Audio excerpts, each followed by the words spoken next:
We're back in our nation's capital for Game 2 of this 3-game series. And the Pirates' 2-city 5-game road trip continues. It's the Buccos and the Washington Nationals from Nationals Park in Washington, D.C. Greg Brown along with Bob Walk. Glad you could join us. Pirates saw their winning streak come to an end last night, and today they'll send Francisco Liriano to the mound against Max Scherzer. Liriano, Bob, was brilliant his last time out. He really did a great job, was able to stay efficient and get the strikeouts both. And I think the big deal, what he has changed over the last handful of starts, the control that he has shown with that slider, able to throw it in the strike zone. In fact, he's throwing strikes in the strike zone with that slider over half the time. And that's given him something that he can start guys out with. He can throw that slider for strike one. That really puts him in the driver's seat. Look at that, 8 innings of shutout ball against the White Sox on Monday, 12 strikeouts. You think that was good? How about what Max Scherzer did last time out against the Milwaukee Brewers? Boy, what a pickup he has been for the Nats. Oh, it's been huge. And you could not have a better game than what he pitched in Milwaukee. Got all the strikeouts, went the distance, gave up 1 hit. I mean, it was just a fantastic game to watch if you love pitching. He is one of the very, very best in all of baseball. He's 3rd in the league in ERA, 2nd in batting average against. Francisco Liriano has the lowest batting average against in the National League. Well, the Pirates look to start another streak. They saw their 8-game win streak come to an end last night. They look to get it going this afternoon against the Washington Nationals in D.C. coming up next.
That is a relief to all Nationals fans and to skipper Matt Williams as the Nats and the Buccos get ready to play Game 2 of this 3-game series. Plenty of black and gold be on hand here today at Nationals Ballpark. We'll check out the starting lineup for the Pirates and Clint Hurdle. The Buccos lineup is brought to you by Toyota. Josh Harrison, last 5 games hitting at a .474 clip. Starling Marte is next, then Andrew McCutchen and Jung Ho Kang. Francisco Cervelli once again hits 5th. Pedro Alvarez at first base. Gregory Polanco is back in the starting lineup, banged up against the right field wall late last night. Then Jordy Mercer and Francisco Liriano.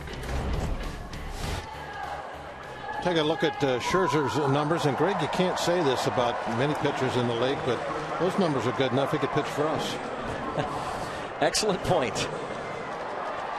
Excellent point. Max Scherzer. And a little more run support and better luck. He'd have more than the 7 wins. That ERA is 3rd lowest in the league. Garrett Cole has the lowest earned run average in the National League and ready to go. And Harrison wasting no time. Swings at the first pitch and pops it up on the right side. Danny Espinosa, the second baseman, and 1 pitch, 1 out.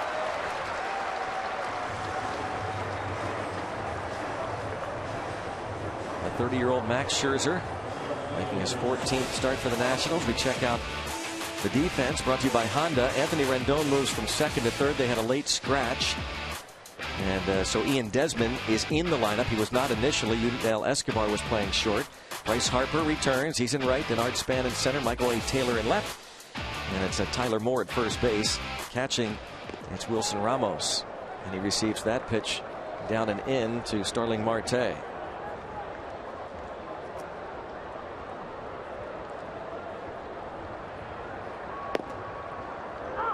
Strike. So Scherzer making his 14th start for the Washington Nationals. Signed a big free agent contract over the winter. And Marte lifts this one to deep right center field. Harper is over, and Harper will make the catch.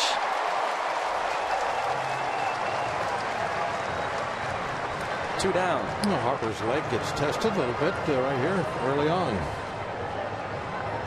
Scurry back to the wall. Rivers Casino tips to win. Put pressure on their D. Basically, is that stay away from the strikeout. Couldn't do it last night. Get those balls put in play, and be careful early. Is basically that's I think a message to Liriano. Last night it seemed like they were so aggressive. The Nationals were. They were going after pitches really early in the count and having success doing that.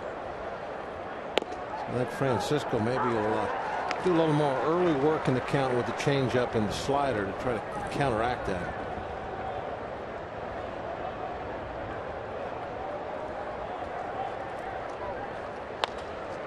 Toward the shortstop, Desmond on the first, and a 1-2-3 top of the first for Max Scherzer. Here comes Cisco.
Cisco, Liriano, Honda starting lineup for the Nats.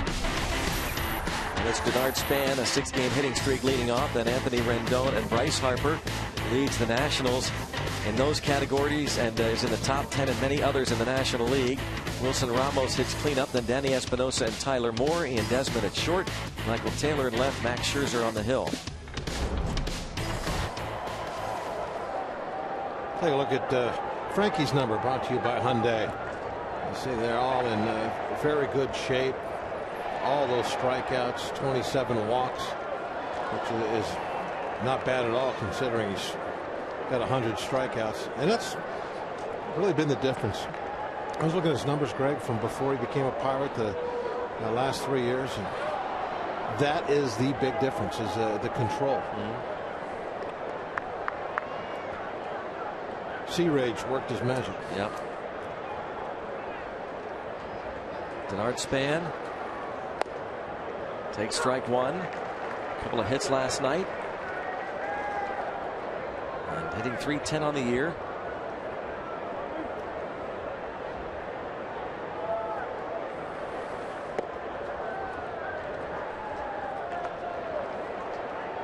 One on the veteran. 4 for 9 lifetime against Liriano. He makes his third career start against the Washington Nationals.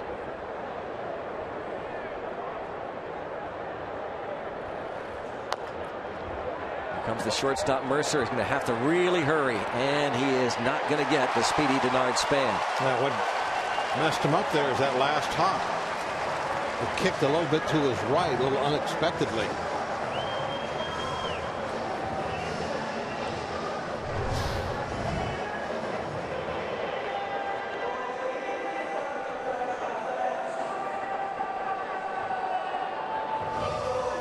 That last hop went off to the right, and you can see, looking down from our blimp location here, you can see that he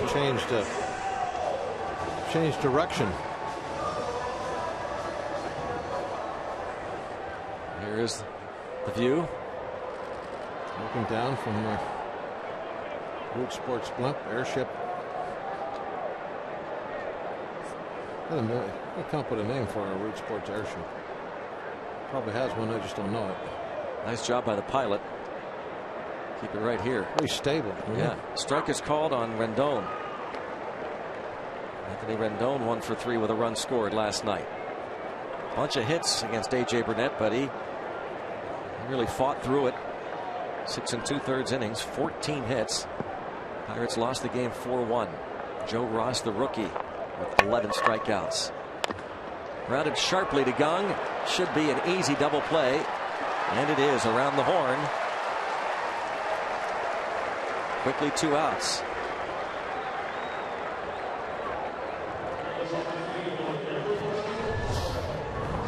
Chick-fil-A double play right to Gung.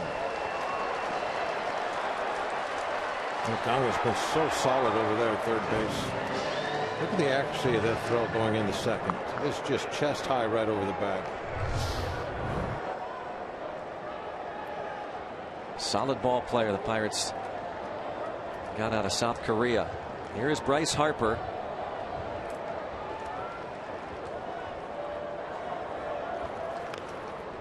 Harper with a .344 average. That's third best in the league. His 22 home runs are tied with Todd Frazier, 3 back of Giancarlo Stanton for the National League lead in homers.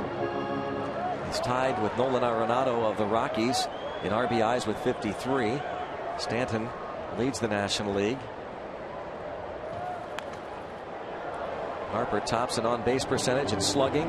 This is what happened Thursday, and a real scare. A bad throw. The ball gives way, and you see the bad throw. And so they came out and checked on him and appeared to be in a lot of pain. When they said a mild hamstring strain, they weren't kidding. He missed just 1 game. And that's something you usually don't mess around with. A little pop-up on the infield. Not messing around, Liriano. 0-0 after 1.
Along Root Sports is brought to you by Toyota.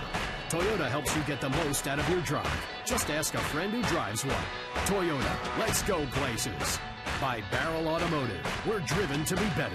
And by PNC Bank, for the achiever in you. Let's go Bucks. 91 degrees at game time in our nation's capital. Jung Ho Kang will lead things off. Expecting quite a storm system at some point, hopefully later today. And this ball fouled off Ramos. 7:30. We'll be well out of here. Well, at this pace, we sure will be. I'm talking about a hot afternoon. Hot and muggy. Todd Tomczyk, head trainer. There's a drive toward right, and then Harper. Good day for the ammonia water. And he's back after dehydration. Suffered yesterday. Rick Sofield. So the Pirates moved Nick Leyva from first to third last night and had one of their coaches that usually is on the bench, Brad Fisher, coach first for Clint Hurdle's Bucks, who lost a game to the Cardinals last night. So they're 5 out in the Central. The Nationals a half game back of the Mets in the East. Francisco Cervelli 1 for 3, one of the 6 Pirates hits.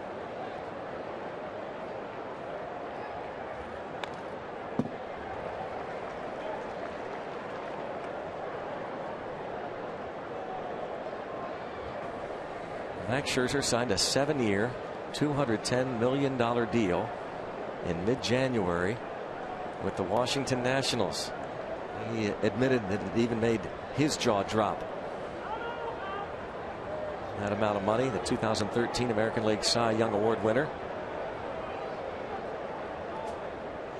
After they signed him, a lot of Nationals fans were thinking World Series. So were the Nationals. Bryce Harper said, "Where's my ring?" after they signed Scherzer. Embarrassment of riches among the pitching staff, but haven't played well, this team, as most had thought. There have been some injuries. The drive to center, and there's Span. Well, we definitely have seen organizations try to buy a ring and not make it. Yep. Bucks host the Reds this Thursday at 7:05. First 20,000 fans get a Pirates replica camo cap thanks to PNC Bank. That'll be the concluding game of the 3-game series against the National League Central Division rival Redlegs. It starts Tuesday night. Next homestand, but Thursday, those replica caps to the first 20,000 fans. Go to Pirates.com for tickets. 3 with the Reds, 3 with the Braves this upcoming homestand.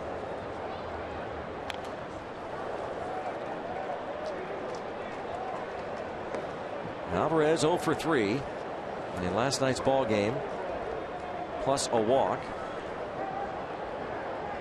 0 for 7 lifetime against Max Scherzer.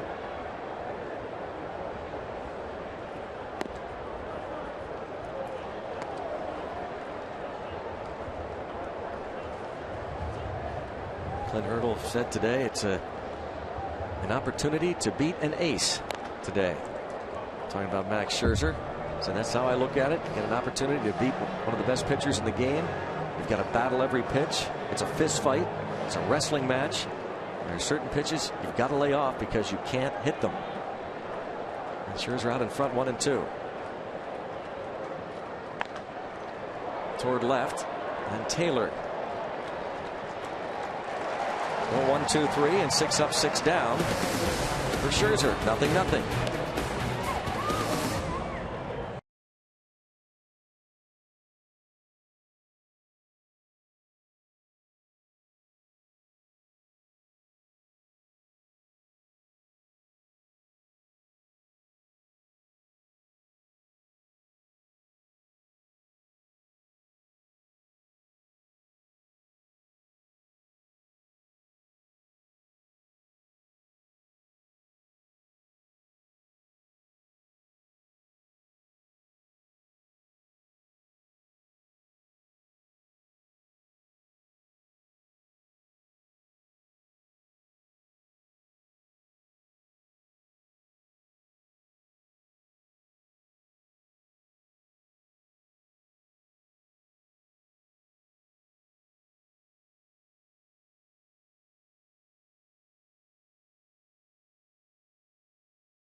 confident in the comeback wins, and find out what motivated top pick Kevin Newman while in college and which current prospects have helped ease him into professional baseball, and much more inside Pirates baseball, presented by Allegheny Health Network, tonight after postgame on Root Sports.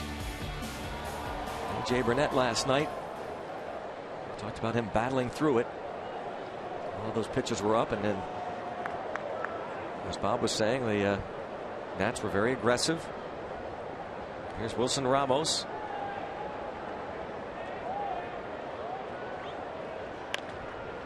And he still only gave up 3 earned runs. Yep. I mean, that's the way the bar has been set for what's a good game and a bad game anymore.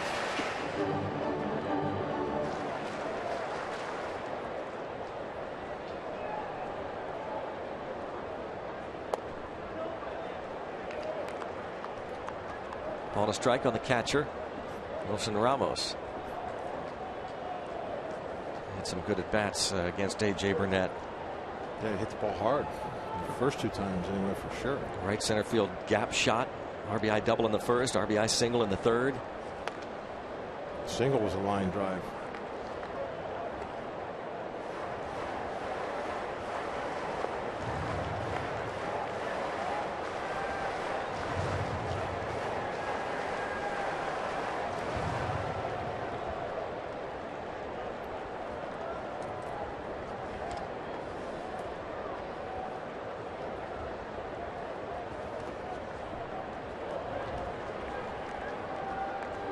Two count on Ramos.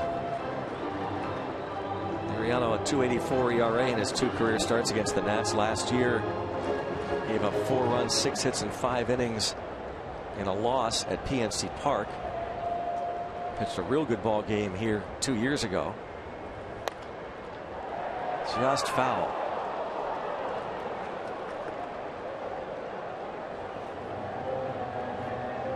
Ramos flirting with an opposite field hit. Change it, got right out off the end of his bat. So he's just trying to, an emergency 2-strike, make contact. 2-2. Got him looking. Boy, I had him set up for that after the changeup. The previous pitch that he poked foul the other way. 95 there too. Huh? Yeah, velocity, location, it was all right perfect. there. Could have been a better pitch.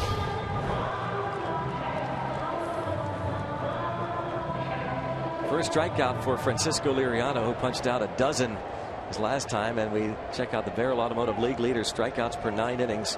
2 of the best going at it today. It'll be awfully tough for the hitters to have a good time today. Espinosa showing bunt. A couple of hits for him last night. A lot of hits last night, most of them singles. Everybody in the starting lineup had at least a hit for the Nats. Espinosa, much better hitter from this right side of the plate. 386.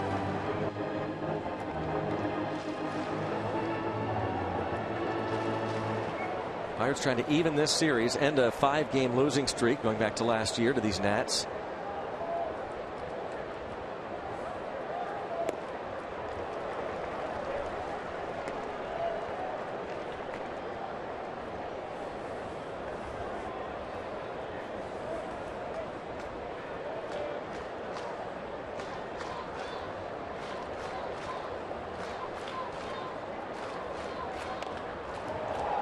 Toward left, it'll hook into the seats and stay 1-2.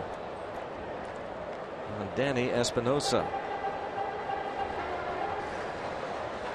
Matt Williams had to rearrange the lineup. You know, Escobar, a little bit of a stomach flu, and for the Pirates, Neil Walker misses another game.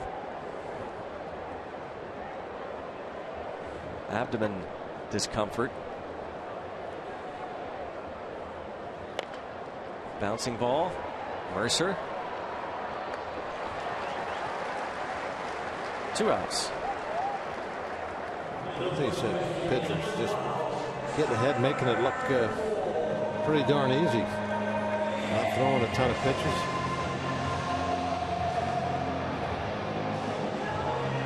On a day like this, hot, what you want to do, try and be conservative and not get into a lot of deep counts. Neil Walker back in the dugout, seated next to Charlie Morton, who will go tomorrow against lefty Gio Gonzalez. And a strike on Tyler Moore.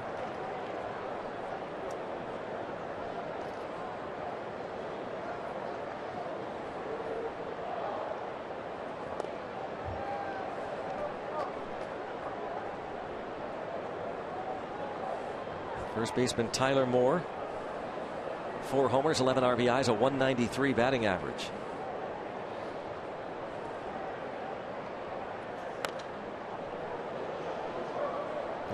He's doing a good job up and in with that fastball here early on.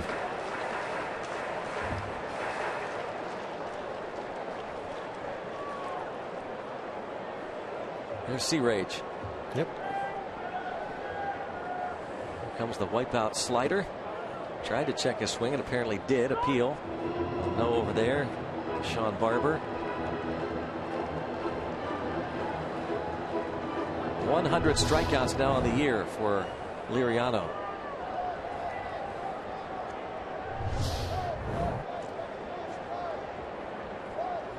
Struck out 175 last season. And now it's 3-2.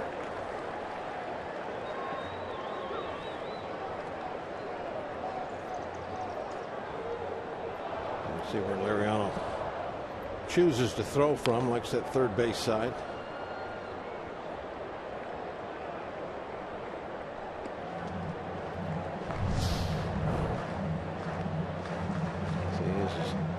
Far over onto the right-hand hitter side as you can get.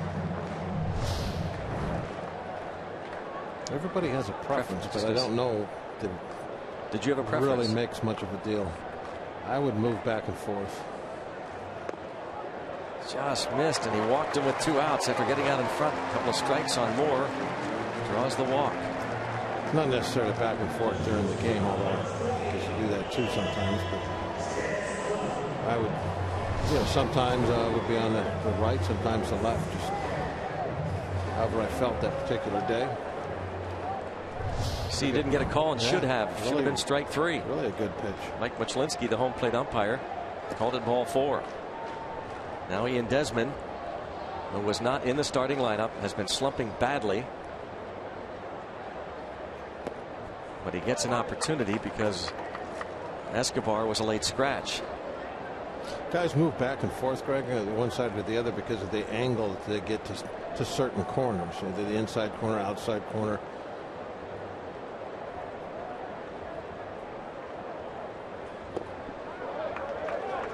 I would think that Liriano is pitching from this side because it helps him get his ball in on righties. That would probably be his explanation of why he prefers that side of the rubber.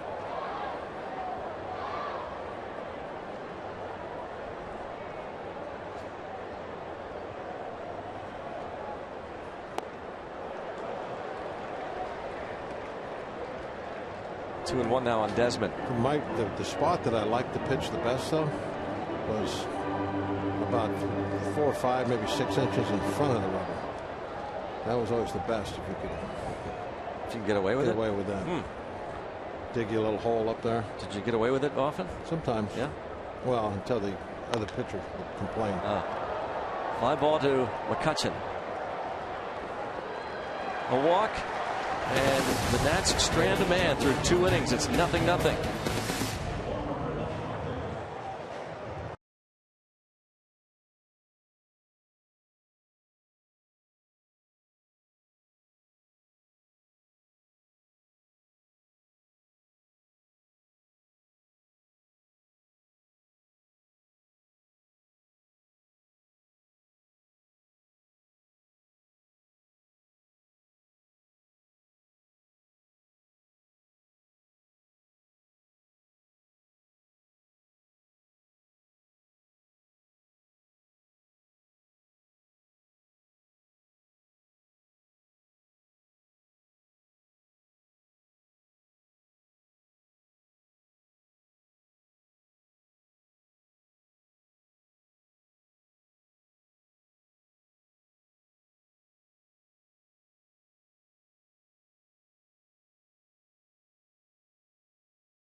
here at Nationals Park in our nation's capital. I'm Robbie Smikowski. Nationals manager Matt Williams and Max Scherzer have a history that dates back to 2007 in Double-A. And Williams earlier today discussed the quality that now serves Scherzer well in the big leagues. Tenacity. Tenacity is the key. He's a fun-loving guy for 4 days a week, and the 4 days, and then the 5th day when he pitches, he's a different animal. He's just tenacious. He has a plan. He understands what he needs to do to get guys out. He studies it really hard.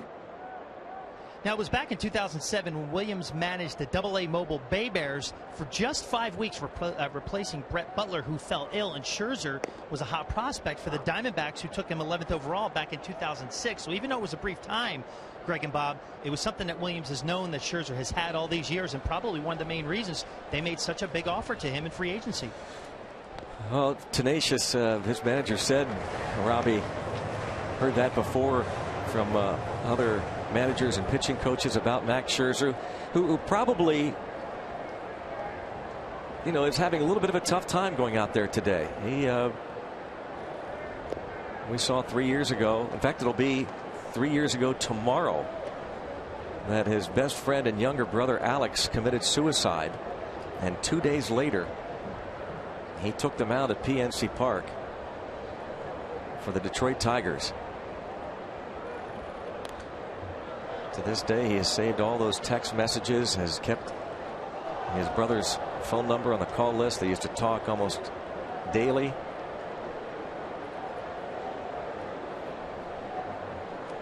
Never forget how tough it was for Jim Leland that day at PNC Park 3 years ago. Happened to be in the clubhouse, in the Tiger clubhouse. You were? Yeah, because I'd gone over to talk to Jim, and it was at first nobody really had much information other than there was something wrong and Scherzer was in the office. And then after a while, I kind of got the idea that I didn't need to be in there and I needed to go. And he strikes out Gregory Polanco. But it was I finally found out what had happened. I mean, what a heartbreak that had to be for him. The look at the strikeout of Polanco. 114 strikeouts on the year for Max Scherzer. He put that ball, a couple of them in fact, up in Polanco's wheelhouse. And toward left field, sending Taylor back toward the warning track and approaching the wall, and Taylor makes another brilliant catch. We saw it last night, and he takes extra bases away from Mercer. Of course he caught it. Mercer hit it. Mercer hit more balls hard to get caught than anybody else in the team. Sure seems like it. Now this one, the problem was it was a lot like last night. It's too high, and it just gives too much time to get back and set your feet and be able to make that leap. Need to be 3 feet further or more of a line drive. One of the two.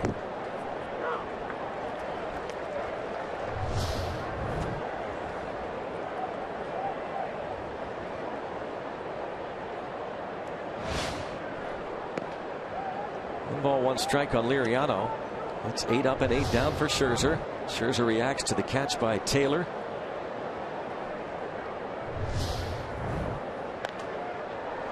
Liriano pops this one up toward the seats.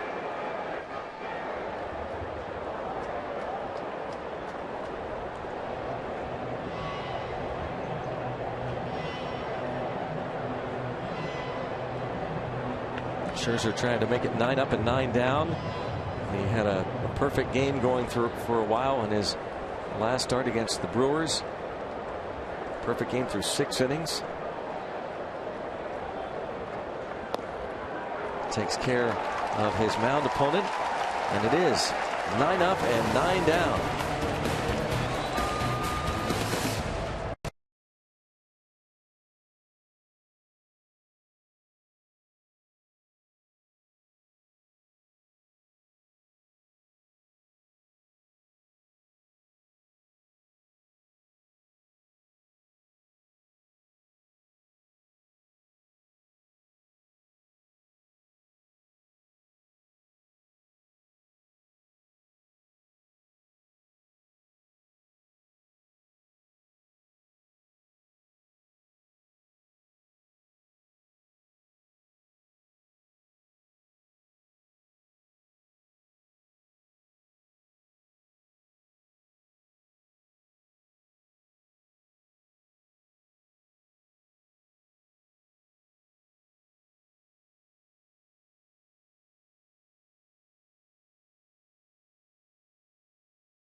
Baseball on Root Sports is brought to you by the Chevy Silverado and your Western PA Chevy dealers.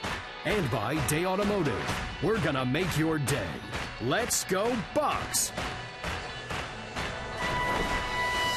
Day Automotive, this day in Pirates history. On this day, 1971, the Pirates sweep a doubleheader from the Expos at Three River Stadium. Pirates took the first game 7-1. Richie Hebner homered, drove in 4. Steve Blass went the distance, earned his 8th win.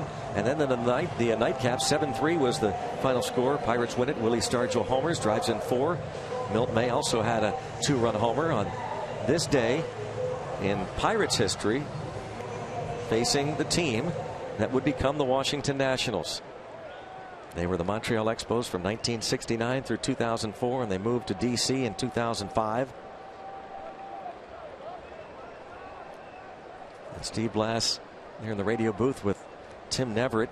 Steve would give up 9 hits in that game 1 of the doubleheader. Beat Bill Stoneman.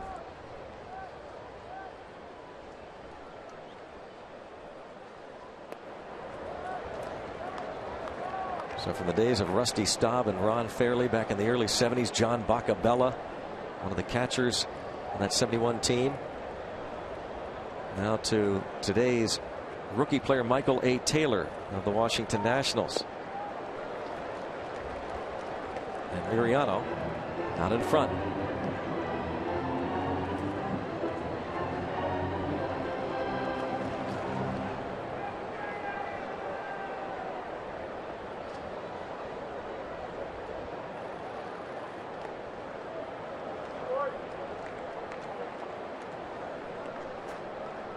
One ball, 2 strikes.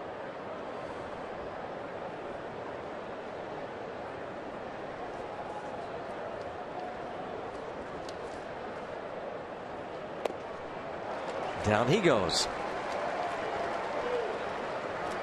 2 strikeouts for Liriano. Bob, you're talking about the difference between this Liriano and the one that struggled in his days late with the Twins and White Sox. And the walk totals will always way up with the Twins, and since he's become a Buck, he's been able to cut them down. Look how much he's cut them down just since April. He started out kind of like pitching like he was still with the Twins early in the year, but cut it down to 1.2. And you can also see from the other side of that graph that a big part of that is the control that he's had of that slider. He has been able to not just get chases on it for strikes, but to throw it for strikes most of the time whenever he wants. I mentioned in the open about how he's been able to get ahead with that slider at times, start guys off with it for strike 1 when they're taking it, and that really gives him a really big advantage when he can get ahead with that pitch. 8 hits now for Scherzer. And this is the guy that advocated the National League going to the DH. I think he's probably changed his mind now. I would think so. He's given him he's turned himself into a very good hitter. He's hitting well over 200. That gives him a huge advantage over a lot of other pitchers that can't hit. It's like well, we see it with Cole, we see it with Leake in Cincinnati. Guys that can hit, it's like there's an extra hitter now in their lineup. There's a bouncing ball. There's 1, and there is 2. The double play has been the Pirates' friend the last couple days, and certainly for Liriano, the second turn behind him.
hot afternoon here in Washington.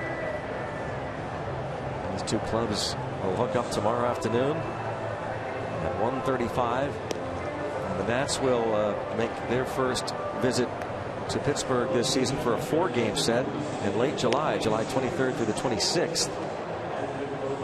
The defending National League East champion, Washington Nationals, taking on the Bucks in Game 2 of this series, and early on, as advertised, a pitcher's duel between Max Scherzer and Francisco Liriano.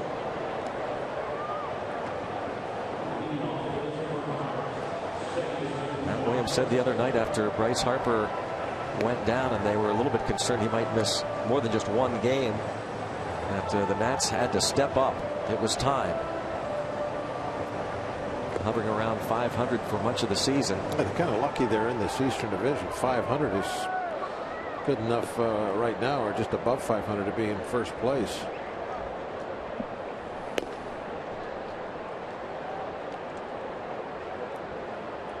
The New York Mets are taking on Atlanta later tonight. Really, you look at even Miami at 7 games back, still in this hunt. Atlanta 2.5 back of the Mets, who've lost 3 in a row, and the Nats just a half game behind.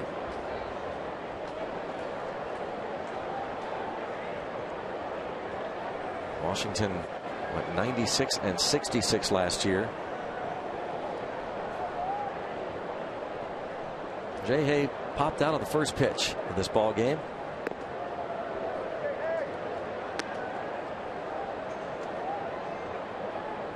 For 9 in his career against Scherzer.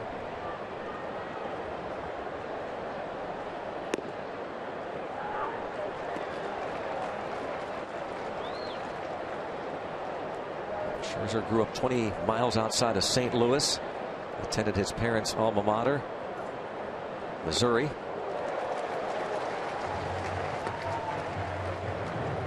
Was a first round pick of the Arizona Diamondbacks in 2006.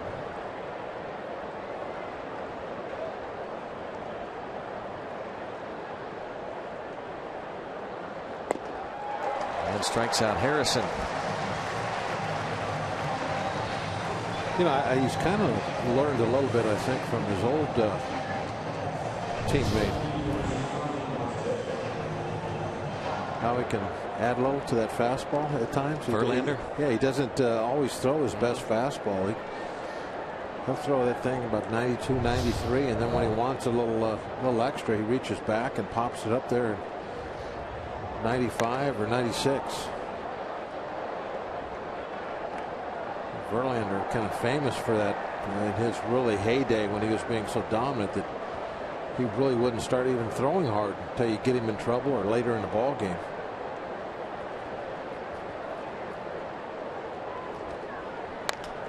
That's hit hard toward right field, and that will slice into the seats. Marte sent Harper back to the wall in right center field in the first inning.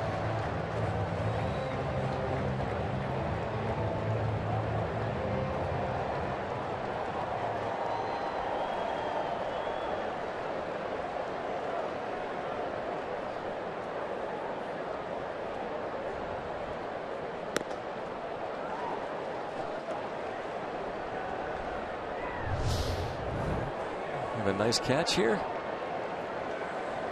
2 beers in hand. No way.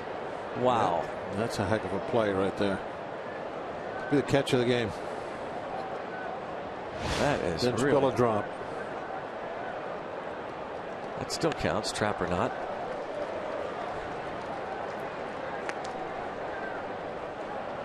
All of a sudden hit the ground. Yeah.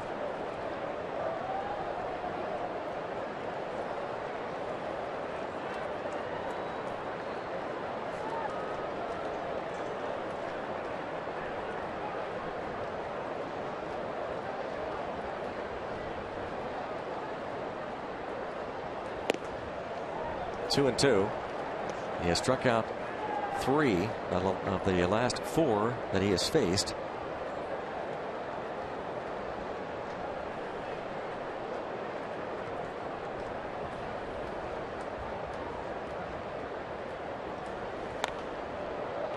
A battle here between Scherzer and Marte.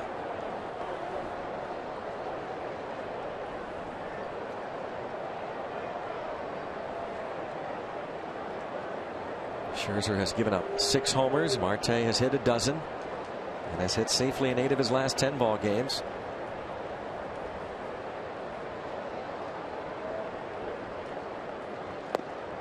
Just missed. 3-2, 97. Wow, he did save a little bit there.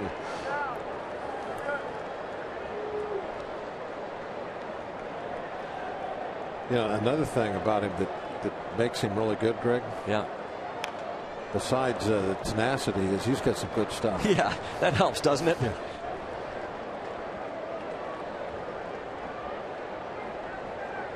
He's got the good stuff. He knows it. Steve McCatty, the pitching coach. What a pleasure it must be to have a guy like Scherzer leading the way. Natural talent's the main quantity that you have to have. And he struck him out looking. It's like the other stuff, the mental aspect. It's kind of like fine tuning. You got to have that basic physical talent, and that's kind of what gets you here. The 9th pitch of this at bat. You learn what to do with it, and you become a Scherzer. Allegheny Health Network Supermo. 4 strikeouts for Scherzer, and he's punched out now 4 of the last 5 Pirates.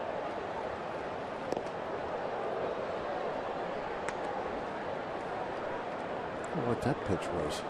It's 84 miles an hour. But stayed way inside. And that's speed wise, that should be his slider, but that pitch right there.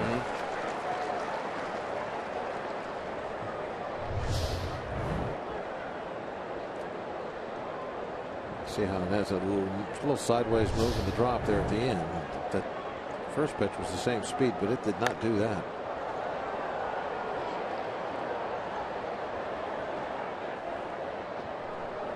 One ball, 2 strikes. In that start against the Milwaukee Brewers, that perfect game was broken up by center fielder Carlos Gomez of the Brewers. A little flare, a broken bat single over the second baseman's head in the 7th inning. Struck out a career high 16, gave up that 1 hit, second career shutout. And he strikes out the side. He's got 5 coming off his 16 strikeout performance. It's 0-0.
Made one rehab start previously. He'll make another one coming up. Our Allegheny Health Network injury update. They hope to get Steven Strasburg back before too long.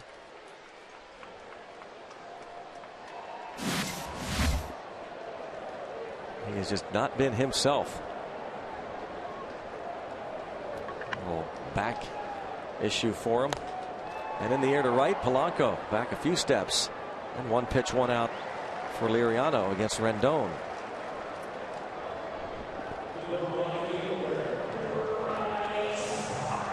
Well, the president's race, and it's become a tradition that the pierogies come in from Pittsburgh. And it used to be that Teddy Roosevelt never won. He was shut out for years. He got his first win a couple years ago, and now this will be his 5th win. The Secret Service on hand helping him out. Escorting him, yes. Yeah. Escorting him. And Potato Pete figured that maybe he could create a little interference. Distraction for Teddy. But he didn't bite on the pierogi, and he wins for the 5th time. Abe and William Howard Taft are tied with 11 W's. Thomas Jefferson is shut out. Deep to center field, McCutchen. And gone. And it's Bryce Harper who returns after a one-day absence to hit his 23rd home run to give the Nationals a 1-0 lead. Bryce Harper's 23rd home run. 1-0 Washington. Well, he knew he got it too. He went into that trot very early. Ball up and away from him. He didn't try to get out and hook it. Just went right back with it. With the location up and away.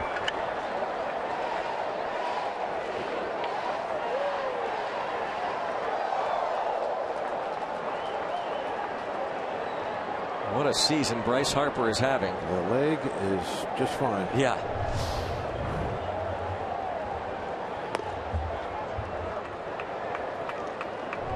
No issue with the hamstring for Bryce Harper. You see Harper just kind of almost looked Babe Ruth-like as he went into his walk with that left-handed swing.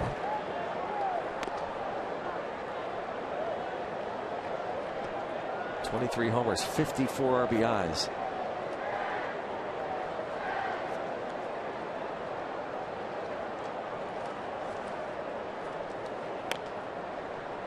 It's the 8th home run given up by Liriano. Here's a look at Harper. Watch the trot here. And as soon as it hit the bat, he knew. He's hit enough of him. He should know. His 4th off a lefty.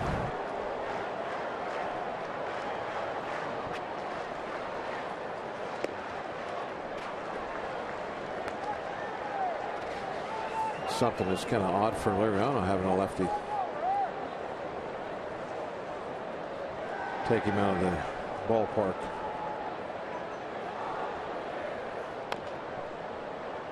And a tapper foul. And the 2nd home run that Liriano has given up to a left-handed hitter. Harper just having a phenomenal season.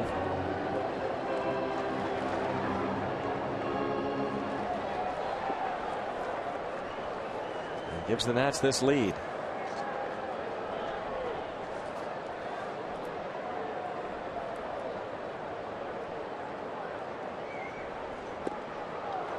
Back and strikes out Ramos for a 2nd time. It's his 3rd.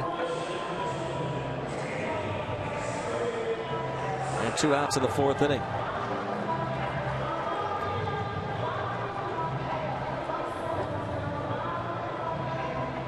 The Bryce Harper home run has given the Nats the 1-0 advantage. It'll be Danny Espinosa who bounced to Jordy Mercer in the 2nd inning.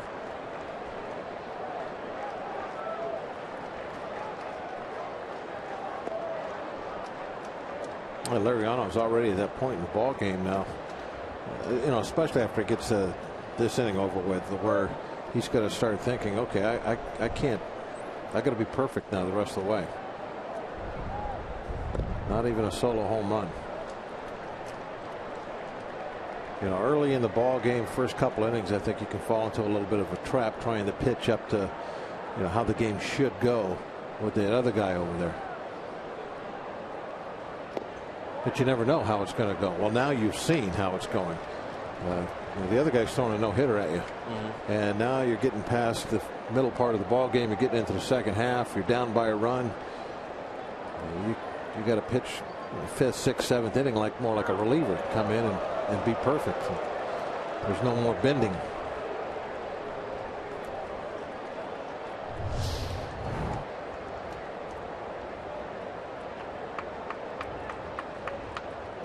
Not by much.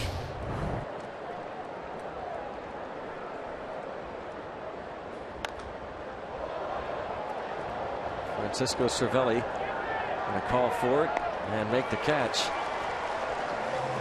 Espinosa not thrilled with Mike Muchlinski. 1-0 Bryce Harper's home run gives the Nats the lead.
Washington, D.C. It's a 10 and under baseball and softball association travel team and family from Pine Richland.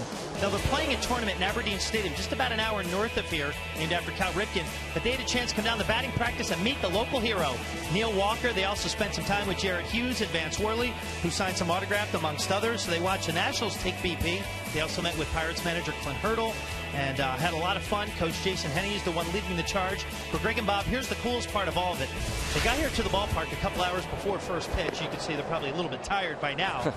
But when they got here, they didn't even know they were going to be even able to come to batting practice. So that was a surprise to them. Then Neil Walker comes out, Vance Worley, Jared Hughes, Clint Hurdle, and a bunch of guys. The Pirates didn't even take BP, but a couple of the players made sure they spent some time with kids who made the trek down here. They did lose in the quarterfinals, but had a great time playing at Aberdeen Stadium, home of the short season affiliate of the Baltimore Orioles.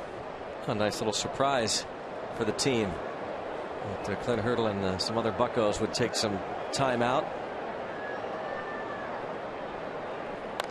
And an excuse me ground ball to second. One pitch, one out to start the fifth inning. Max Scherzer, perfect baseball once again. Yeah, let's get a hit. I want to break this thing up.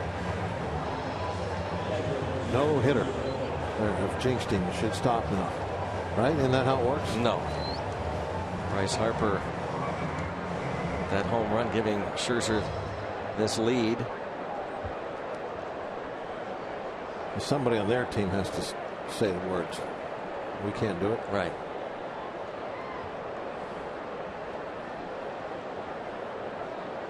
I wonder if you tweet the word no hitter. It's not going to hurt. Yeah, try it. Yeah. It was back in the day when this whole jinx thing started. That'll get us a hit. They weren't tweeting.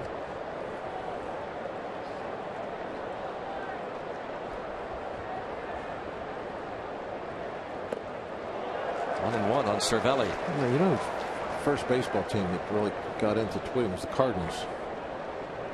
Wasn't the Orioles? No, I think it was the Cardinals. Orioles have a deeper voice. Plus the Orioles, they were the what were they? The Browns. So it had to be the Cardinals.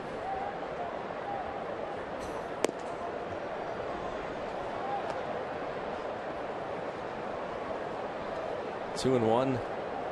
Might have been the Robins. Yeah. Brooklyn Robins.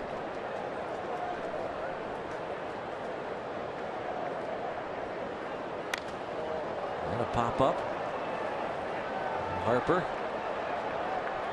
2 outs.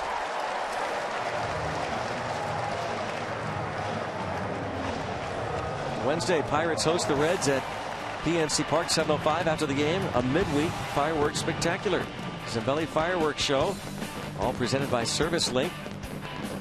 Pirates.com for tickets. The Pirates and the Pirates and the Cincinnati Reds after this series with the Washington Nationals will get underway on Tuesday at PNC Park. And the middle game of that series Wednesday night is a fireworks night. A nice Father's Day gift. Go to Pirates.com, pick up your tickets.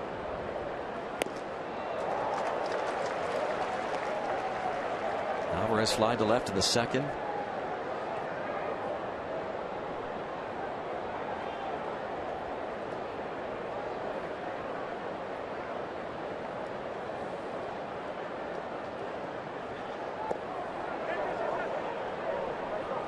Appeal and third base umpire and crew chief Mike Winters over there. No swing. 1-1.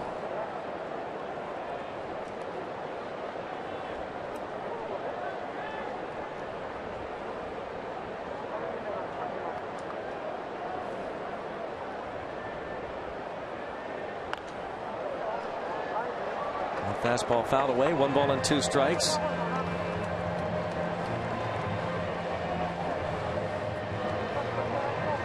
Scherzer 14 up, 14 down.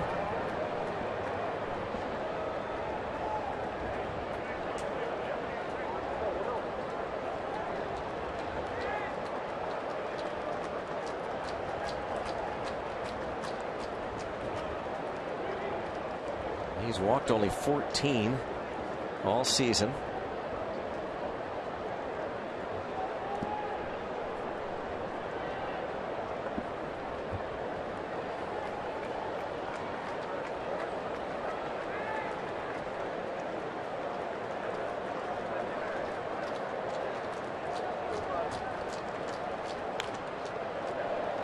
Alvarez battles, fouling off that fastball.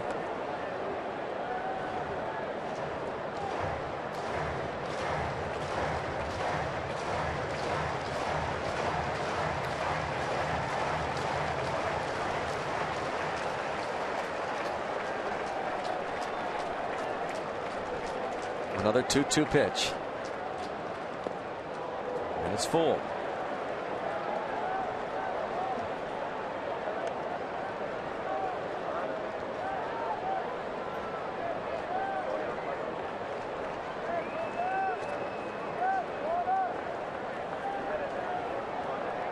The other night, Alvarez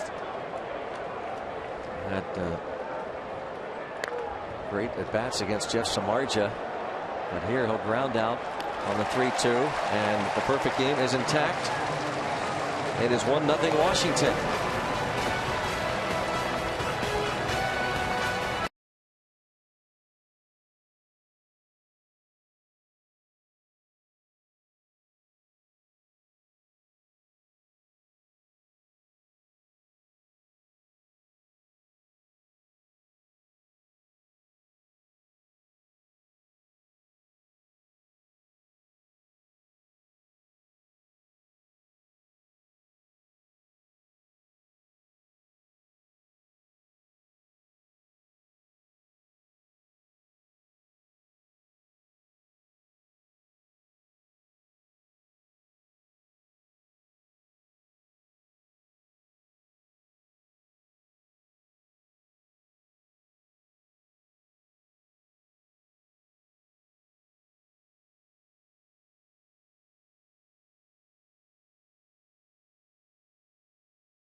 At 4:05, first 20,000 fans get a Starling Marte bobblehead courtesy of PPG.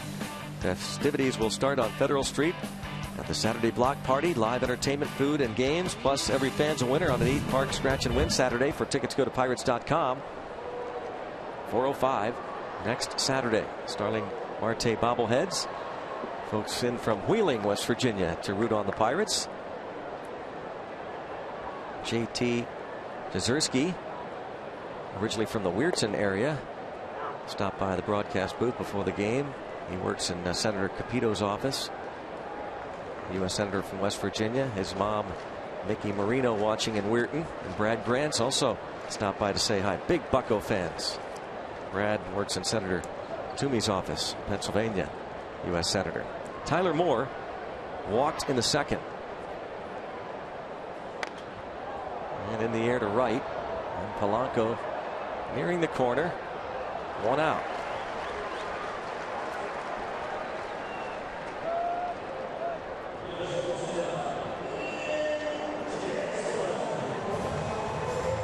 Liriano gave up the Bryce Harper one-out home run in the fourth. An infield single in the bottom of the first inning to Denard Span. And a base hit to his mound opponent in the third.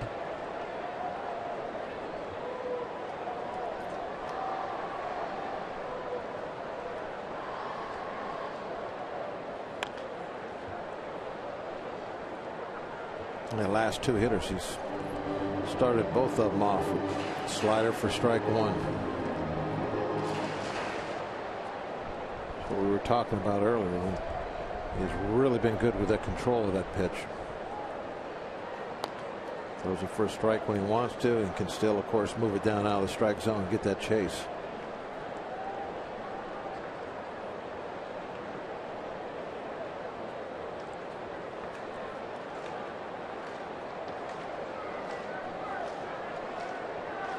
Desmond really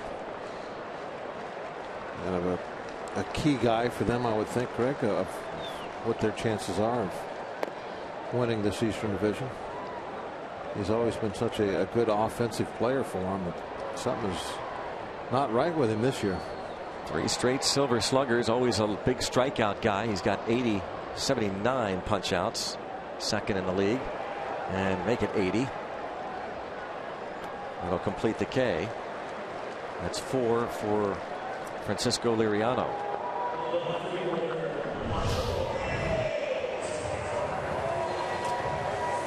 There's the chase slider. Got ahead with the one in the strike zone, and then throws that real hard one down in the dirt for the swing and a miss.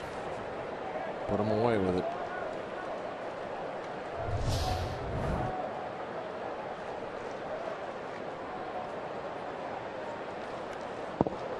Yeah, Desmond wasn't going to play today. Didn't play yesterday. We're going to try and see if days off will work.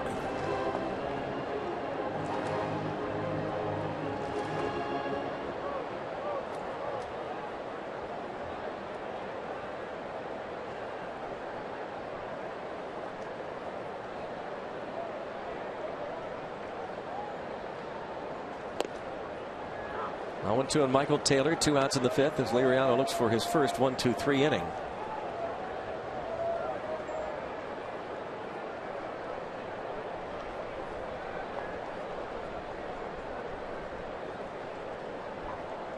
Scherzer has one of the 3 hits for the Nats.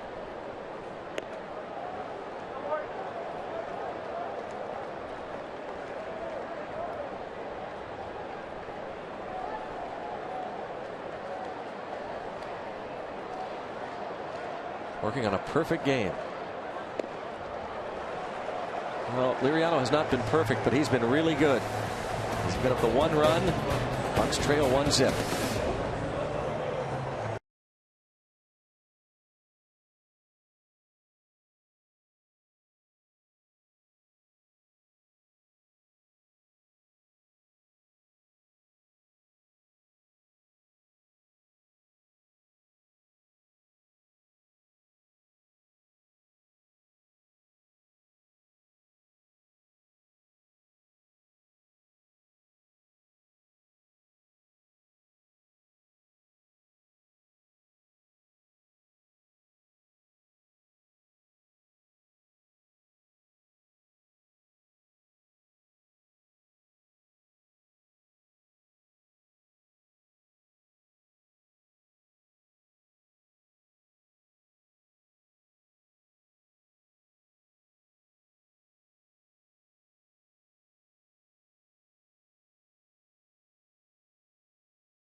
Once again, some great shots from the Allegheny Health Network Supermo.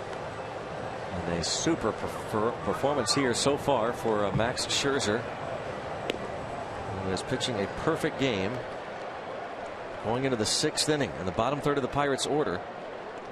Gregory Polanco, Jordy Mercer, and Francisco Liriano. They struck out Polanco to start the 3rd. Mercer came closest, sending Michael Taylor back to the left field fence. And then he struck out Liriano. Point Park University tweets looking for ways to jinx Scherzer. That's right. No hitter, dude. It's got to work, Greg. It's got to work. We're using technology now.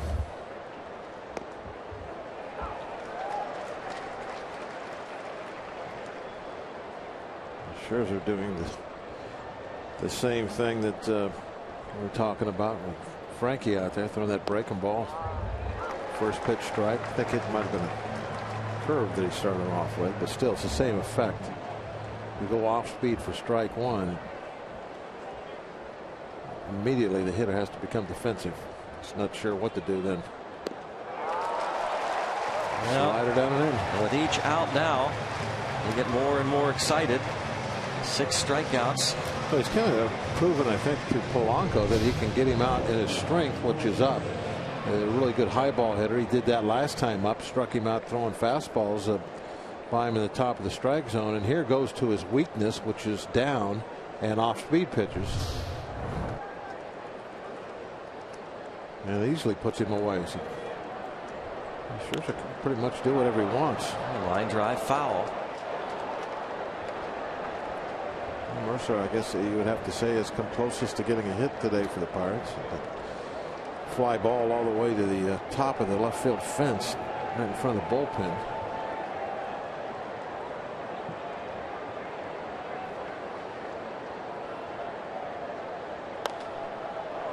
And to shallow right center field, but the second baseman is out. Espinosa.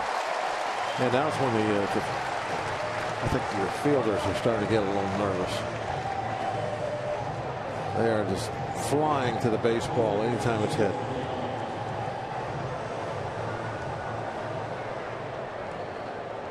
Nobody wants to be a ball, especially a ball hit in the air, be the guy that misjudges it and it falls in, because that's going to go as a hit. At least if it's in the infield, if it's a grounder and you mess it up, at least it'll be an error. Lose the perfect game, but no hitter would still be intact. I got to believe that it's the outfield that really feels the pressure the most. They're thinking, don't mess anything up. You know, read the ball correctly. Don't lose it in the clouds.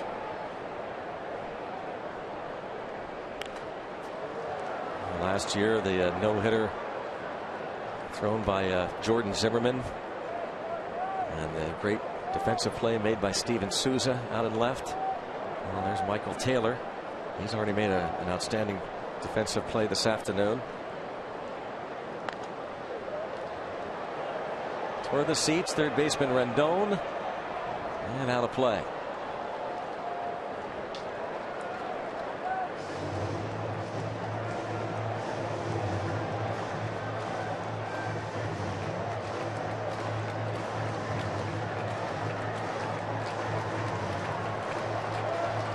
There were 4 no-hitters when the team was based in Montreal. Bill Stoneman, we talked about him earlier, threw a couple. Charlie Lee and Dennis Martinez.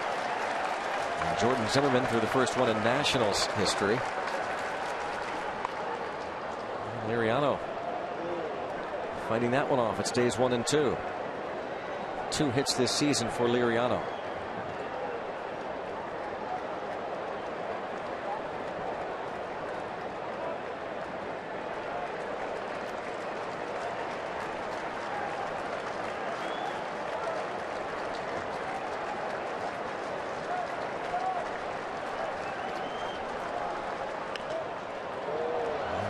Very late slap and stays alive.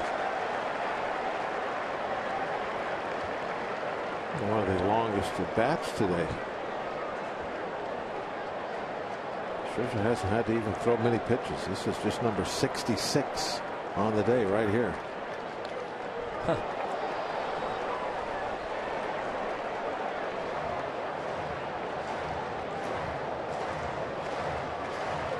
Still 1-2.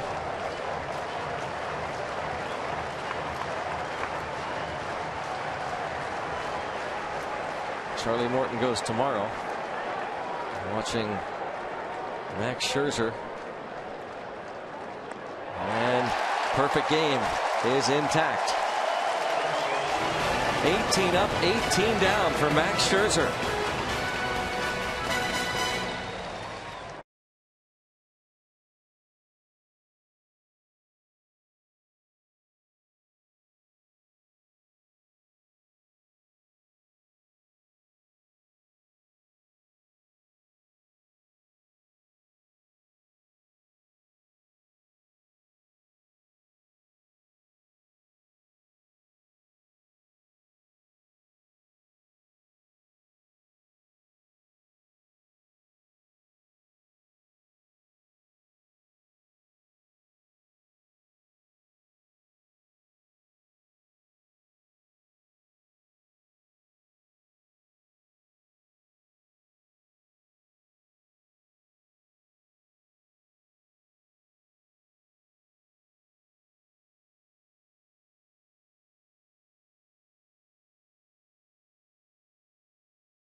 Three back of the Pirates in the Central.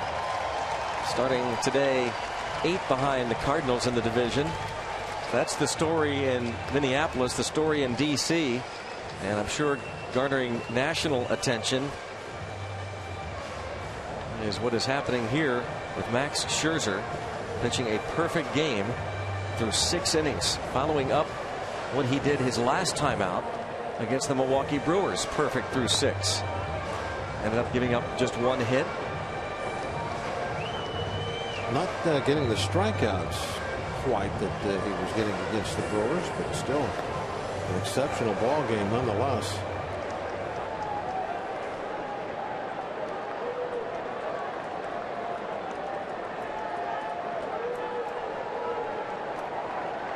Scherzer singled in the 3rd inning. His 8th hit of the year. He and Jason Hamill of the Cubs the most hits among National League pitchers.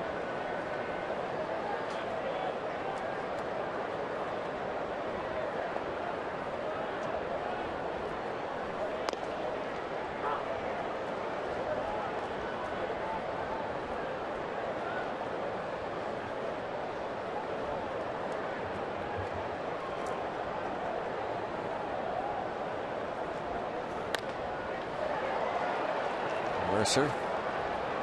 And before Mercer had even unloaded the throw, Scherzer had taken a right turn toward his dugout.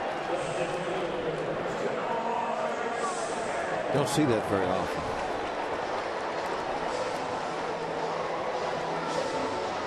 Not since Manny Ramirez retired.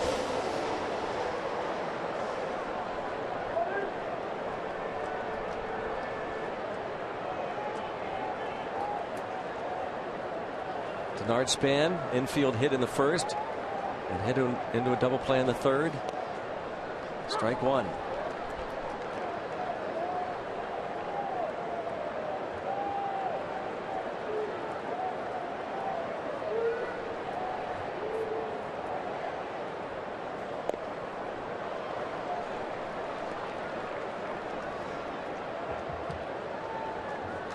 Span now with a 7-game hitting streak.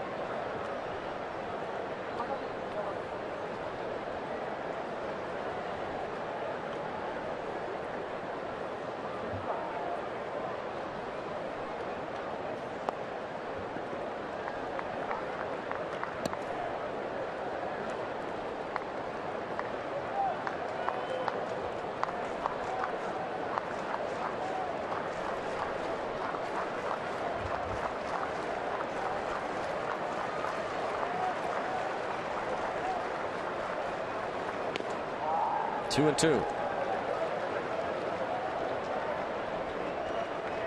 Bryce Harper's one-out home run, the difference in this ball game. It came in the 4th inning.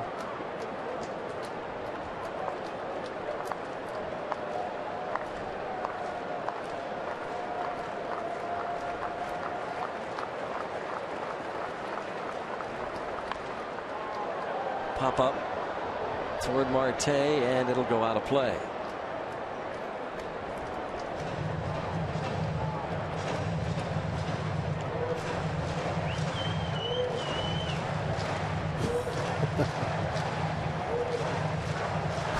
You know, I don't know how many times we've talked about the joy of foul ball can bring to the fans. It's just absolutely amazing. Doesn't matter how old you are. Nope, doesn't matter. Just getting that baseball.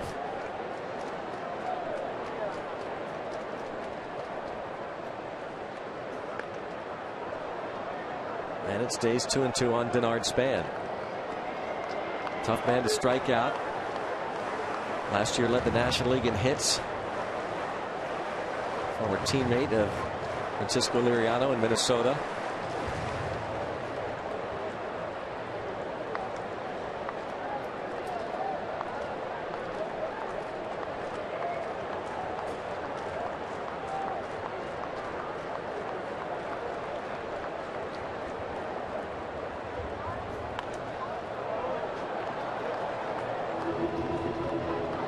Still 2-2. I see 8 pitches here. I mean, this is exactly what Span wanted to happen, to have a nice long at bat. You can see how much time he's taking to get ready every time. He wants to give Scherzer plenty of time to sit over there in the shade in that dugout and rest up. He wanted a long at bat. Now he's got one. And a strikeout, but Cervelli cannot find it, so Span is going to end up reaching.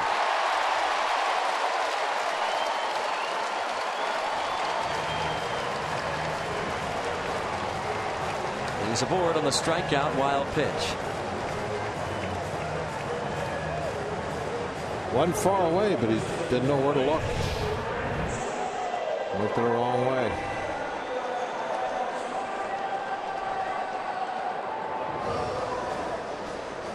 Like that hit off the home plate umpire Mike Michlewski, so you know, Cervelli not aware of that. The way he went after that ball, instead of, it was a slider in the dirt, instead of dropping down to go in for the block, he tried to just pick it with his glove.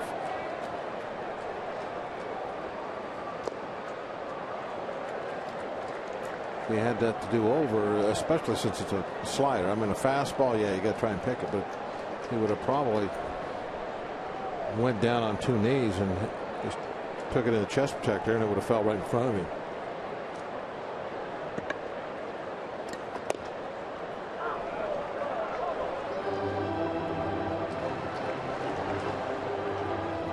Trying to get Rendon to hit another ground ball. Got him to do that in the 1st inning. Last time up, Rendon flied out to right.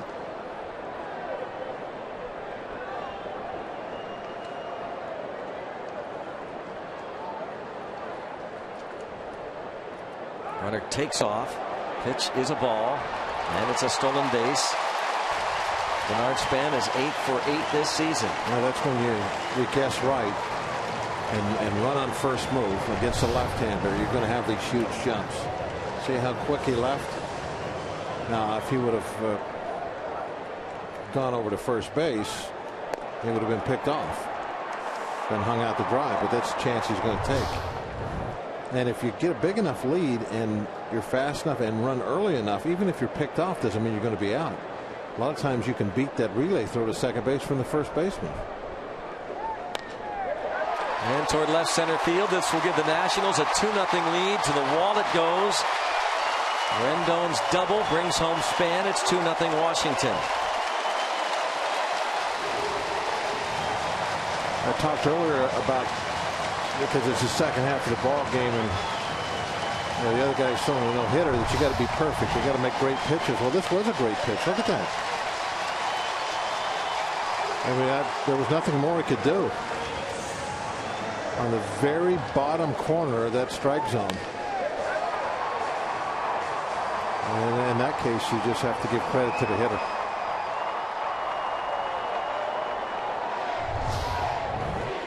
Big bat to have back.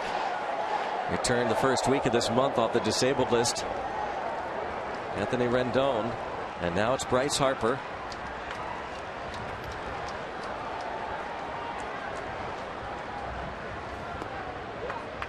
Ball one.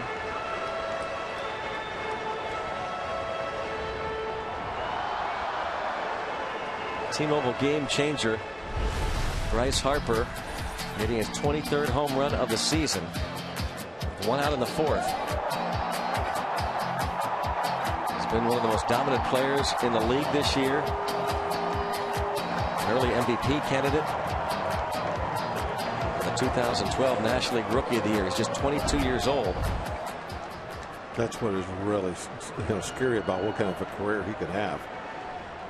Considering what he's already done at just 22. It's at the point right now. The Pirates have given up 2 runs. And even though Harper's a left-handed hitter, he's just so tough. I'm going to really be careful here.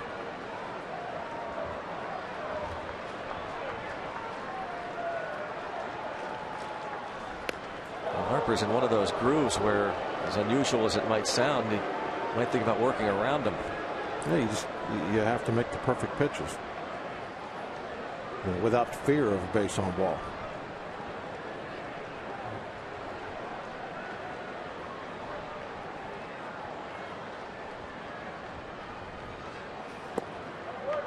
Even now, with a 3-1 count, you still are trying to make a pitcher's pitch. And if it's ball 4, so be it. But that's the type of hitter you got up there, the spot you are in the game, situation. It's what the scoreboard dictates. And he delivers a base hit. The only thing that keeps Rendon from, well, he's going to try to score. And the throw is going to be late. And Harper delivers. And it's 3-0. Now, this was not a perfect pitcher's pitch. In fact, this was right down the middle. With the way Harper's hitting here, almost kind of lucky this turned out to be a single. Look at the location on this pitch. I mean, that's right there, belt high, middle of the plate.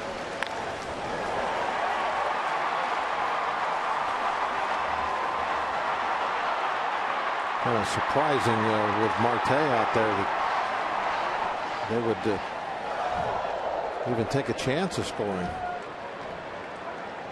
Kind of a poor offline throw. Not like Marte make a throw like that. Rendon had to wait until the Harper ground ball got past him. Yeah, so he wasn't even taking off. He's going back to the bag.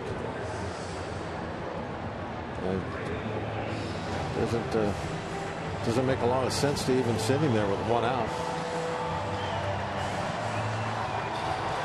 Sometimes you go against what the book or the baseball kind of rules say to do, and you come out smelling like a rose, and that's what happened there. Marte comes up firing with one of those usual Marte laser beams to the plate.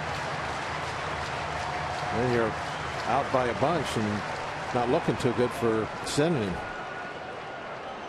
But here,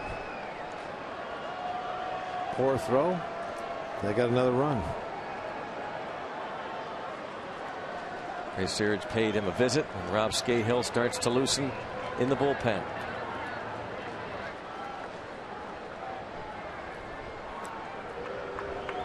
One run this inning came on the double by Rendon, scoring Denard Span, who had reached after he struck out, reaching on a wild pitch during the strikeout.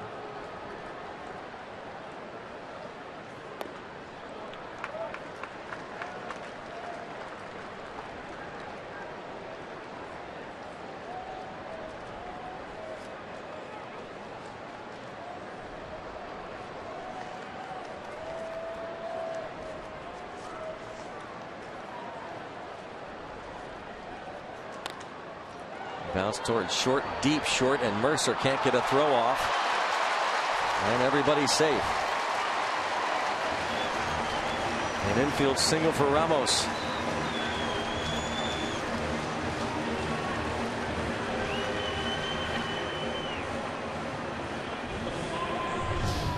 If there wasn't anybody on first base, then perhaps Mercer could make that play, but cheating over a little bit toward the second base back. Had a hard time going that far to his right and then getting a handle on the ball at the same time. Still looking for the double play.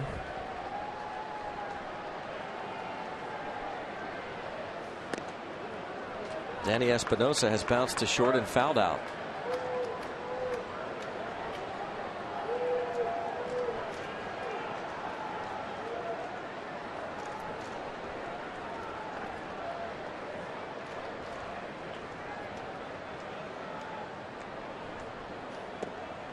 They've given Scherzer a 3-0 lead. They're glad to give Scherzer a little bit of time on the bench. Scherzer's the kind of guy that I'm sure wants to get back out on that mound. Harper singled home one of the runs. Ramos an infield hit.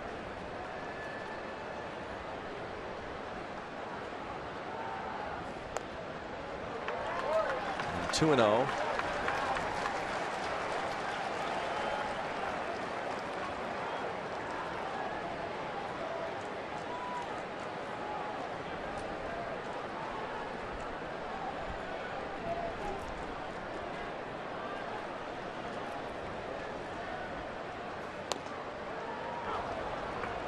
First 5 innings averaged 7 minutes each half inning. This one approaching 15 minutes.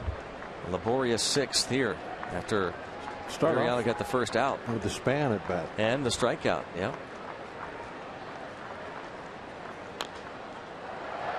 And Cervelli will throw him out. Espinosa retired, 2 away. Nice play by Francisco Cervelli to retire Espinosa. Harper goes to third. Ramos reaches second. Brings up Tyler Moore.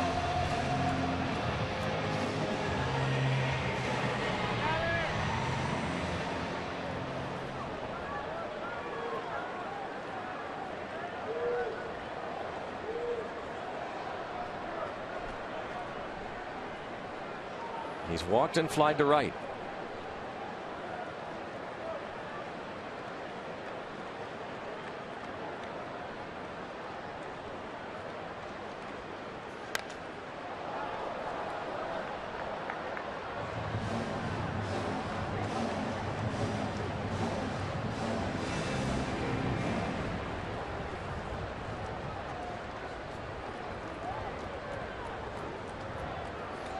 Pretty critical at bat right here.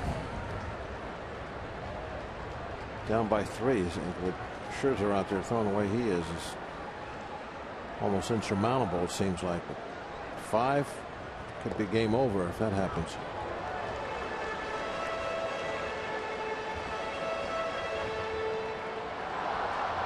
They're almost making some good pitches this inning.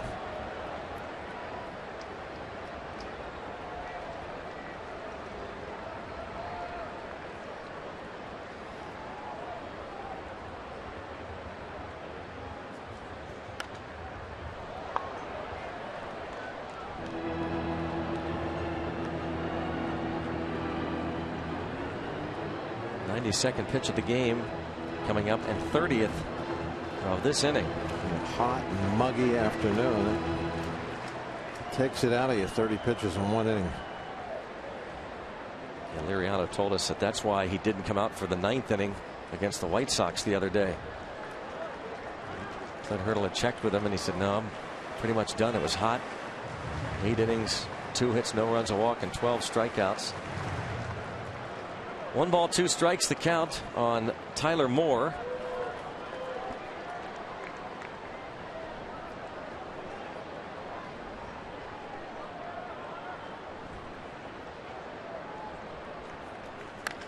And a base hit. This will score a couple. And maybe that is game over. Give Scherzer a 5-0 lead. The 2-run single by Moore.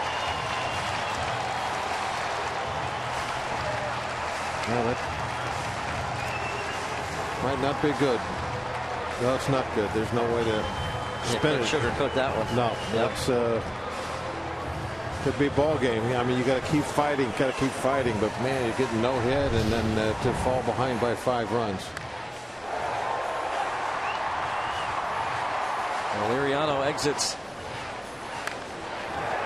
Kind of a tough break inning for him after getting Scherzer to ground out and striking out Denard Span, but Span reached on the wild pitch when Cervelli couldn't find the baseball. And things went downhill from there. 5-0, Scahill coming on.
Of the Pittsburgh Pirates and may not be reproduced or retransmitted in any form, and the accounts and descriptions of this game may not be disseminated without the express written consent of the Pittsburgh Pirates.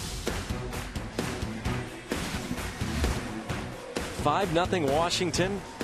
Max Scherzer is pitching a perfect game. The Nationals not done yet. At the bottom of the 6th.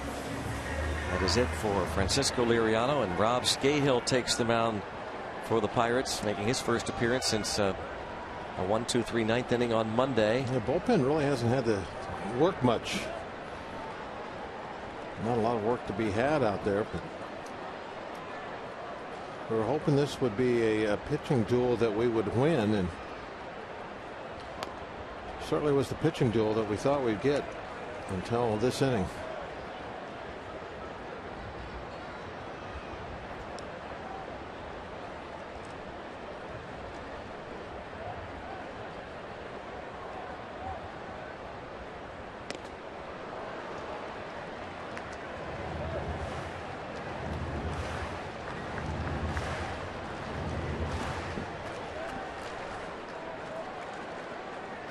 One ball, 1 strike on Ian Desmond. 2-1.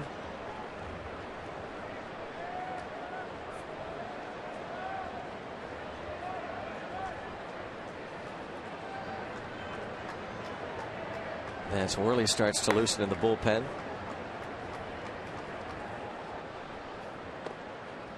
Been a long time since Worley's been out there, hasn't he? Clint Hurdle said the other day, one guy we need to get in there, but he's had no opportunities. This might be one of them. 3-1.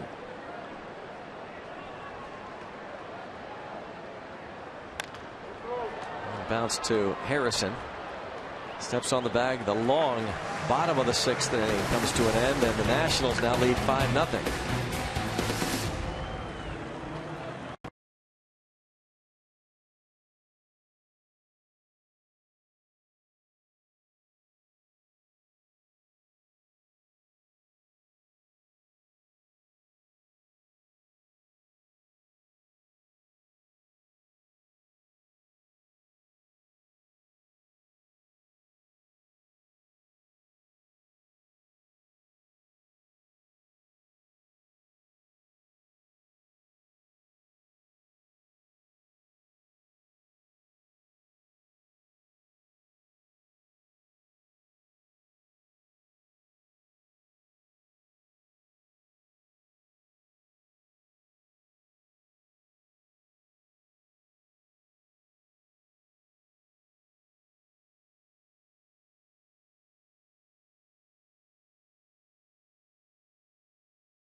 Baseball on Root Sports is brought to you by Allegheny Health Network.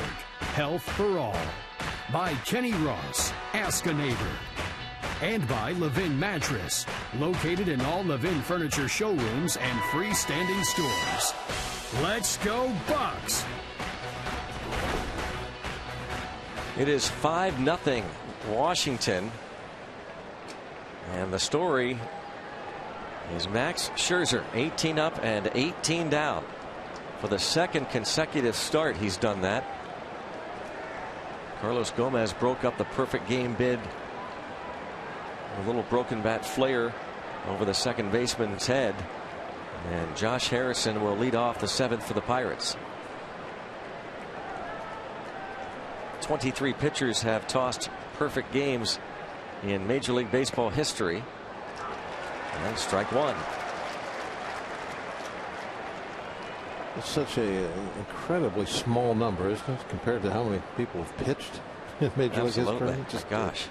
Incredible how difficult the perfect game is. And in the modern era, only 7 in the National League. Matt Cain, 3 years ago for the Giants, pitched a perfect game against the Astros. 5 years ago, Roy Halladay pitching for the Phillies. Perfect game against the Marlins. Randy Johnson in May of 2004 pitched a perfect game as a member of the Diamondbacks against the Atlanta Braves. We've already mentioned Dennis Martinez, the former Expo. And last year, Zimmerman had a no-hitter. There's a pop-up. Routine for Taylor. 1 out. And the other perfect games in National League history, again, Dennis Martinez of the Expos in 1991 against the Dodgers, and the Expos became the Nationals. Tom Browning with the Reds pitched a perfect game against the Dodgers in 1988. Sandy Koufax, 1965, a perfect game against the Chicago Cubs. And Jim Bunning, then with the Phillies, pitched a perfect game against the Mets in 1964. A real short list in the National League.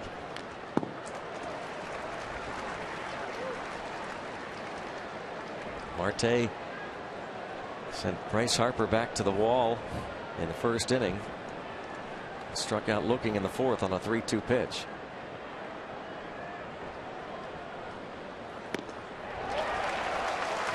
'97, 0-2.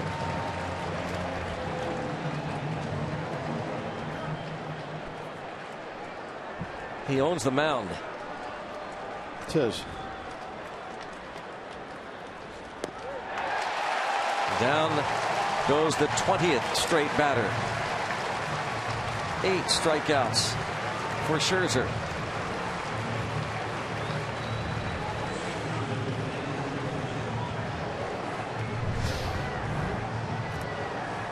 On the chase that slider down the way. Oh, it was really impressive with the march that Scherzer went into all around the infield. I mean, he is really feeling the emotion of the moment.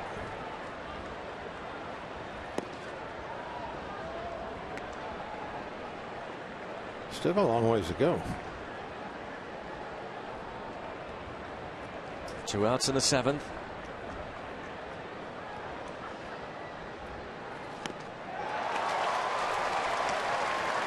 McCutchen bounced to short his first time up and struck out in the 4th. Good velocity on that fastball. He's got all the pitches and great control, great command. 96. Look at him snatching that ball back.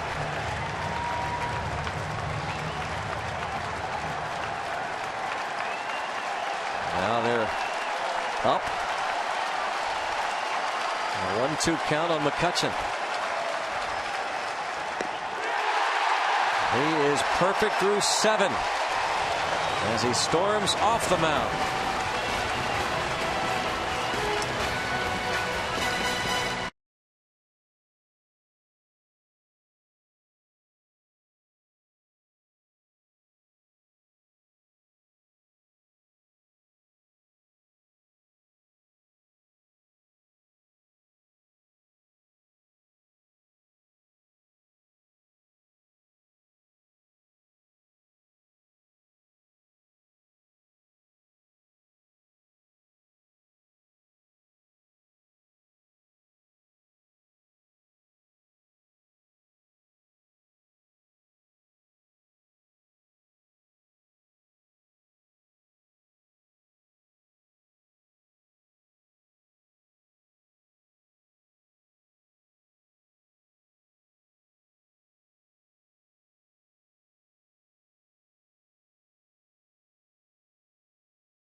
Dominican Republic for a first-person account of where he comes from, to his elementary school, spending time with his family, and even hanging out with current teammate Starling Marte. Driven, Gregory Polanco tonight at 8 on Root Sports.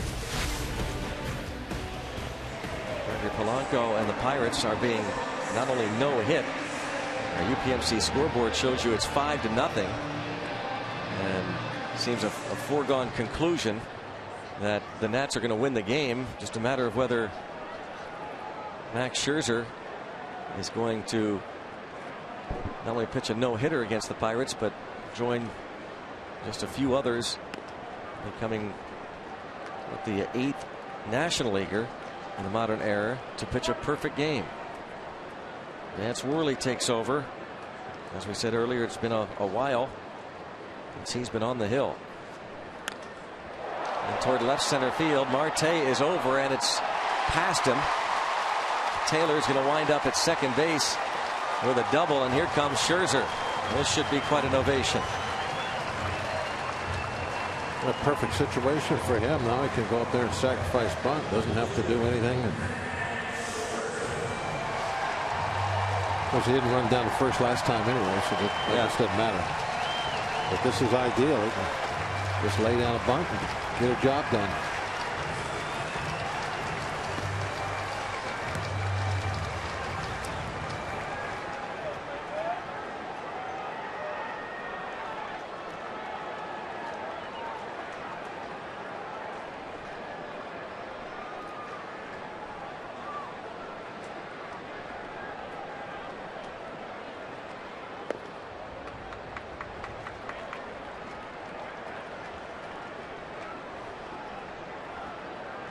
He has singled and bounced out.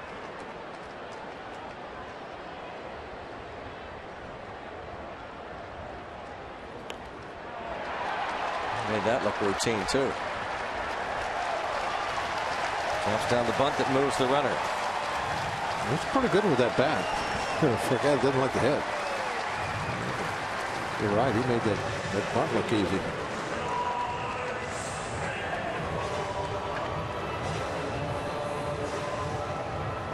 Just a reminder, as you enjoy a cold one, to look forward to Miller Time later in tonight's game, brought to you by Miller Lite.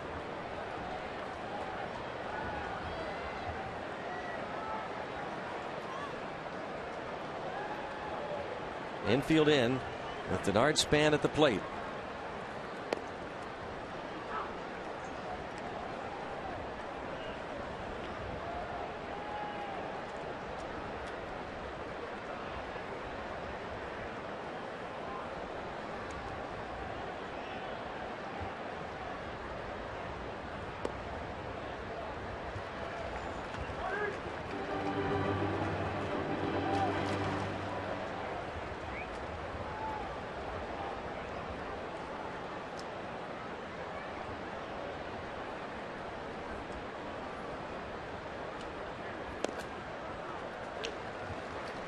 Two and one on Span.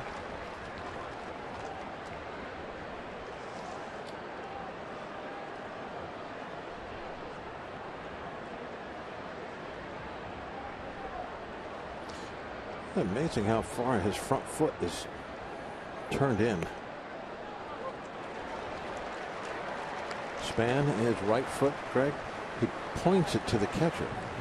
Watch this.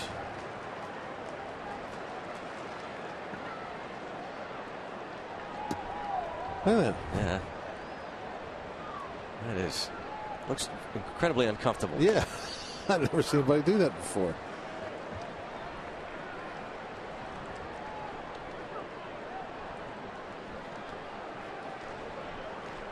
Three and two on Denard Span. Vance Worley is making his first appearance since giving up that walk-off homer to Christian Betancourt. There it is. June the 6th in Atlanta. Who stands like that in the batter's box?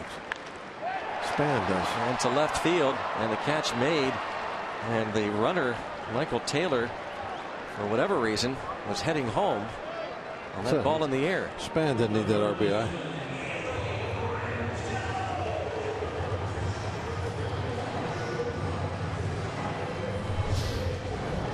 Matt Williams going to be a little.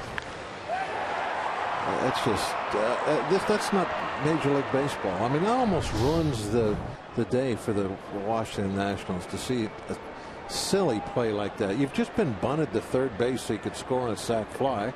The hitter hits one, and you take off for the plate on contact.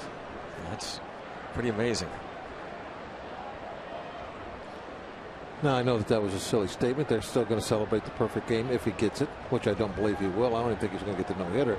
But you know what I mean, Greg? Yeah. That's just they're enjoying all this good baseball and stuff, and they see just a silly well, mistake. You know he's seething. Well, it's 5-0. Yeah. See, that's the thing. The score. Who cares about any of that? That is silly baseball. Well, he's going to score anyway. And things like that. Not making plays like that. What if you don't make the playoffs by a game or something?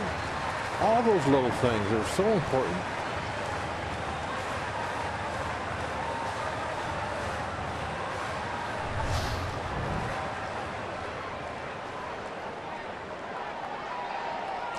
breaking ball that looked like a Speller just kind of tried to catch with his glove. He got a lot of high fives there when he came in. Did Span give him a hard high five? I didn't see that. I didn't see it.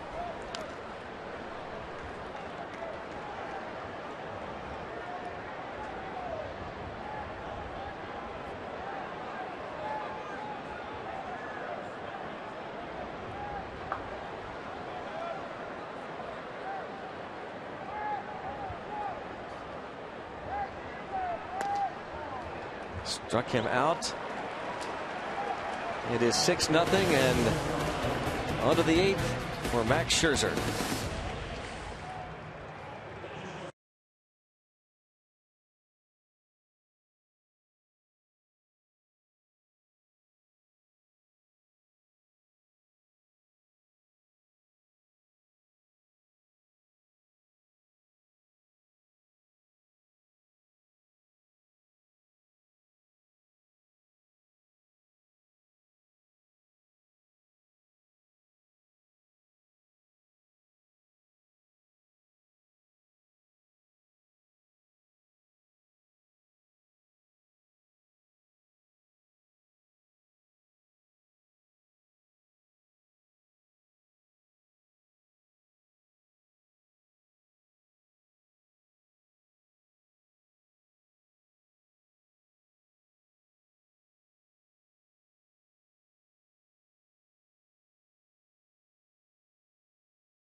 Burke and Jordan Zimmerman as the only pitchers in the history of Major League Baseball pitching for a Washington team to pitch a no-hitter in D.C. Again, Jordan Zimmerman did it last year, and Walter Johnson, the big train, did it in 1920. Bobby Burke did it in 1931. 3 pitchers who've accomplished the no-hit feat as pitchers for a Washington team. The Pirates have been no-hit 8 times in their history. 8 times in the modern era. As Jung Ho Kang has flied out and bounced out. You'll remember September 28th, 2012, Homer Bailey of the Reds no-hit the Pirates 1-0 in Pittsburgh. The last time the Pirates were no-hit on the road, it was toothpick Sam Jones, May 12, 1955, at Wrigley Field.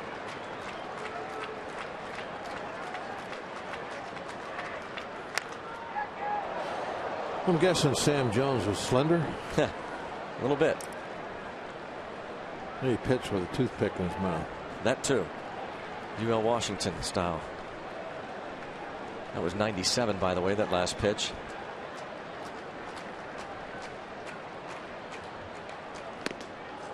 Well, he's pitching in the shade now, so I don't like that. Hitters will hate it. Clouds are starting to really roll in, though. I don't know how long the sun's going to last.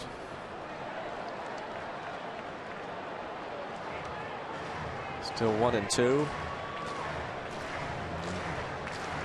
See off in the distance, so definitely some pretty big lines of thunderstorms coming this direction eventually.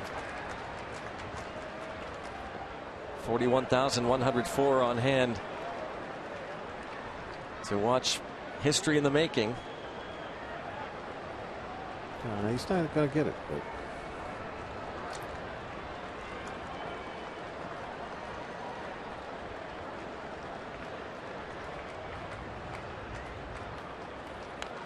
Oh, look at that swing. 96. You're playing defense. That's what happens. You don't want to chase a bad off-speed pitch, so you wait, and then you see it's a fastball, and it's probably going to be a strike, and you can barely foul it off. He's had 2 3-ball counts all day. Another foul by Gong at 97.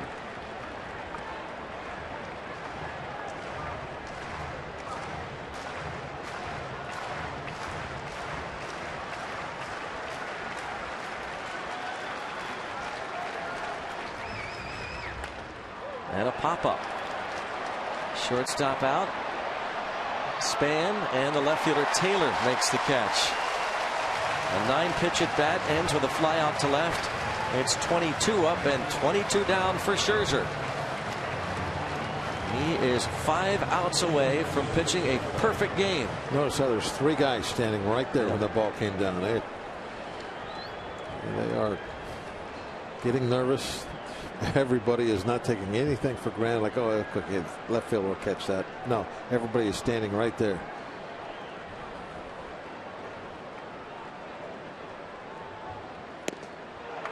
Cervelli has lined to center and flied to right. I think this is my call for breaking it up right here. What do you think, Greg? Yeah, I like your call. I like Cervelli. You've been right on the money so far today. Yeah. Line drive to right field here. 0-2. What have I not been on the money with? That's it. Yeah. That's it. Well, you right on the money said today. sarcastic. No.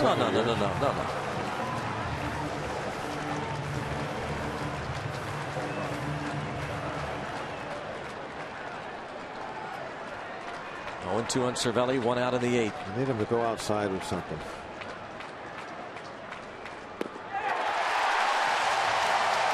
Strikeout number 10, and he is 4 outs away from a perfect game. Max Scherzer.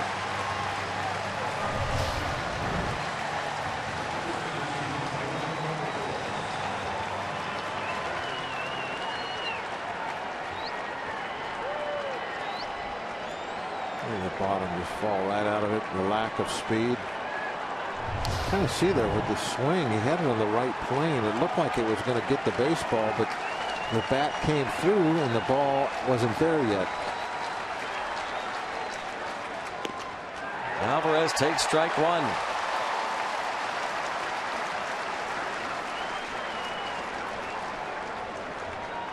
Almost every fastball is 97 now. He is not backing off the accelerator on anything. And a ground ball. Alvarez hustling, and he is out, and the perfect game is intact. Scherzer is 3 outs away. You think he's fired up? The shift got him.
The Pirates line score, UPMC scoreboard, zeros across. Pedro Alvarez, the closest really to delivering a hit. Well, they had the shift on, and that worked for him. That little bit of range that the shift gives you when you're playing out there deep like that. I needed every bit of it. Bryce Harper.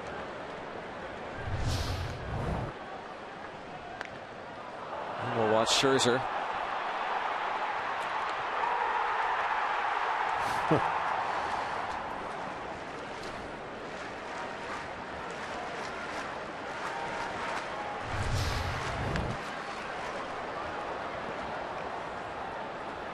I mean, you look at back-to-back dominant starts here for Scherzer. A little broken bat flair against the Brewers his last time out. 27 strikeouts to throw in with just into the mix. Goodness. In his last 2 starts. And Harper toward left center field, and look at that bullet the other way. Harper is 2 for 4. Pirates wrap up this series tomorrow afternoon. Charlie Morton on the mound.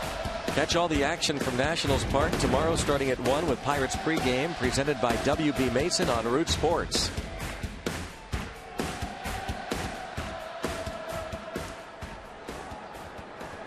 Wilson Ramos now in the 9th. The Pirates have Gregory Polanco, Jordy Mercer, and a pinch hitter against Max Scherzer.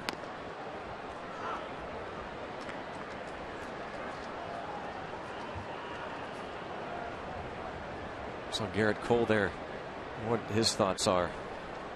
He's watching this Scherzer performance. The intensity of Max Scherzer. Pirates have their own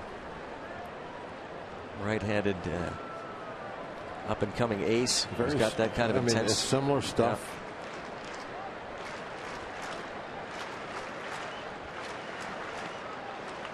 Scherzer has been in the big leagues now parts of 8 years, so still very, very early in Garrett Cole's career.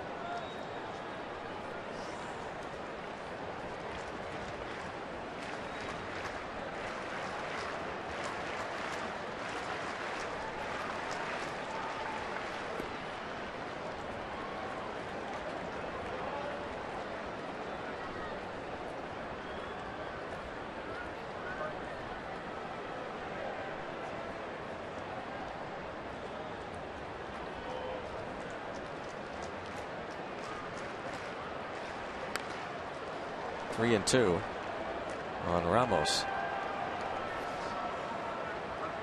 Infield hit off Liriano and a couple of strikeouts.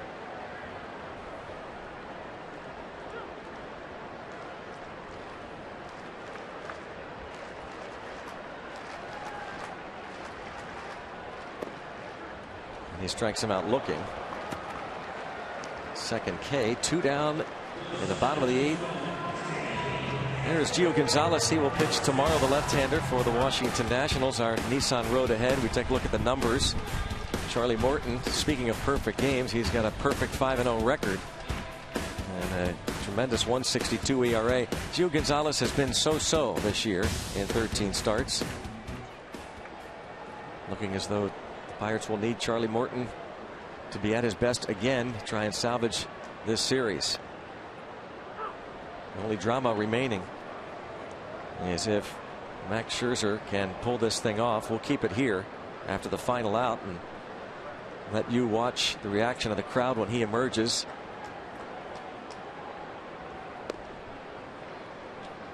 The last perfect game pitched in the majors was August 15th, 2012. It was King Felix Hernandez against the Tampa Bay Rays.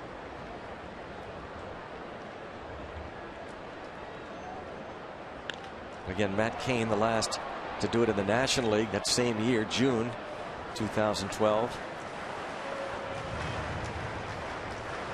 2012, the year where it seemed like there were so many no hitters. There was a year recently. Yeah, where that was it. There were like three, because yeah. Philip Humber also pitched a perfect game. There were 3 perfect games that year.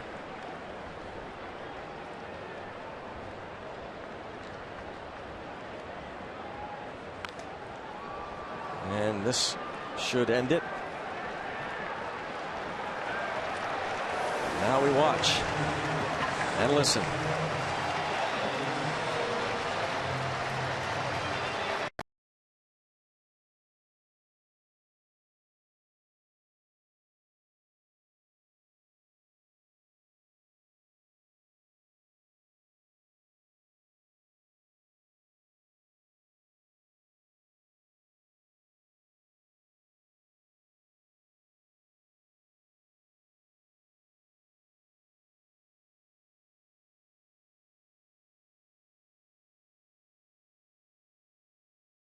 Funny, but what might I'm serious. I know you are. You're a former big league pitcher. Now, come on, any way to describe what's going through his mind and the emotions? Well, this opportunity might come around even for a guy like Scherzer once in a lifetime, to where you get into the 9th inning, you need 3 outs for a perfect game, not just throwing a no-hitter, but a perfect game. That's a little bit even a cut above that no-hitter. So the emotions have got to be going crazy, and I think we've seen that in the last couple innings. He's been storming around the mound. There's that catch early on that kind of set the tone for everything. But I think, Greg, you really know what he's feeling out there right now by the way the velocity has jumped up in the last couple innings. I mean, he really wants this bad. Early in the game, he would hit 95, 96, just a couple of 97s we saw until last couple innings. Now it's like everything he throws, he's giving it his best fastball. Look at his reaction on that last inning. That tells you, I guess, all you need to know about whether he wants it or not. And he's being tenacious. Yeah. Here is Gregory Polanco. In the 129-year history of the Pirates, they have been no hit 8 times. Never has a pitcher thrown a perfect game against them. Gregory Polanco has struck out twice.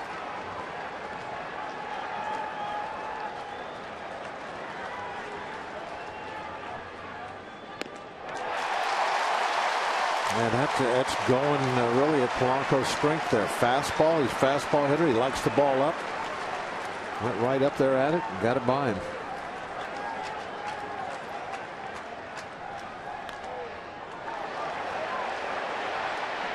There's one. As Rendon goes over toward the dugout. It's not just Scherzer that wants this badly. Everybody on the field wants this badly. Rendon would have ran right through that railing to catch this ball. 2 hands. Look at him going up with 2 hands to cover up the baseball as he caught it. Didn't want any chance of that thing rolling out. Didn't keep his hand free to try and stop himself on the railing. Mercer, a fly ball to center. Max Scherzer is 1 out away as Jose Tabata will pinch hit. Saw Doug Drabek get right here in this spot, all the way to a 3-2 count against the pinch hitter. Is that Sal Campusano? Yep. Not too long ago, Josh Harrison broke up a late no-hit bid by Justin Verlander. This is a perfect game on the line. That's what Doug had in Philadelphia. Perfect game. 26 men up and 26 men down. And it's 0-1. And everybody's standing. And he's done it in 96 pitches.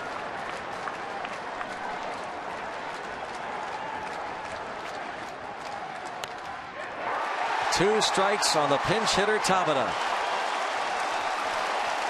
Jordan Zimmerman nervously watches. He pitched a no-hitter last day of the regular season here, but this is different. This is a perfect game on the line for Max Scherzer.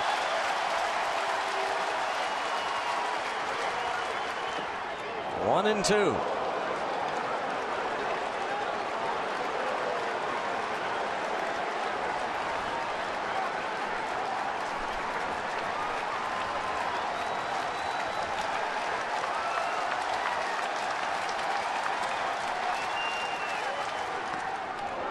Two and two.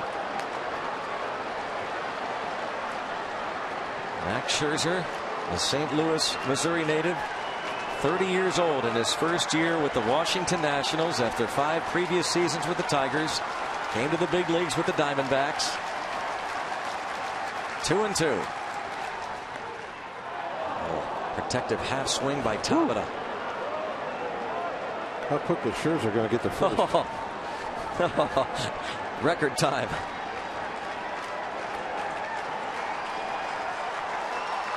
They're all capturing this moment.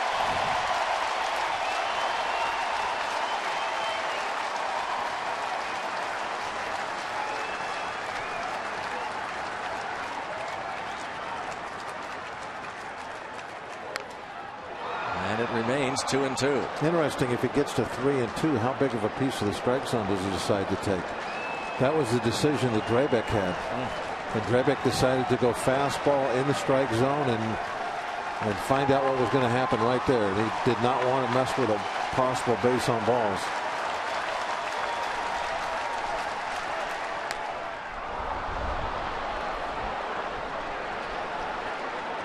He's only gotten to 3-ball counts twice.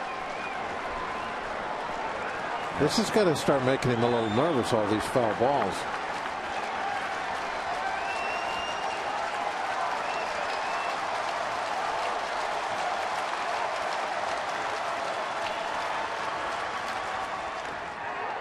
And he hits him. There goes the perfect game. Wow. Jose Tabata is hit by a pitch, and the perfect game ends, though the no-hitter is still intact.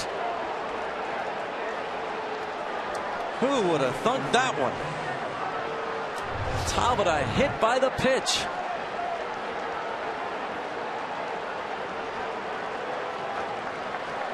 And not on the elbow, didn't it?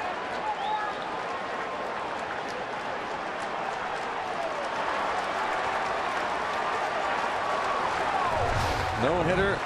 Just barely nicked his elbow. No hitter is still intact. Matt Williams thought he leaned in with that elbow.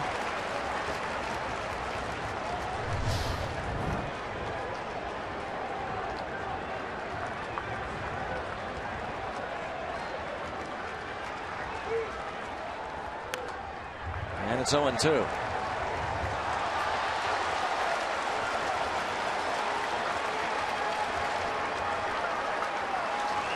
Again, Josh Harrison broke up Scherzer's former teammate's no-hit bid, Justin Verlander, in Detroit a few years back, 3 years ago. And toward left, Michael Taylor. And it's a no-hitter for Max Scherzer.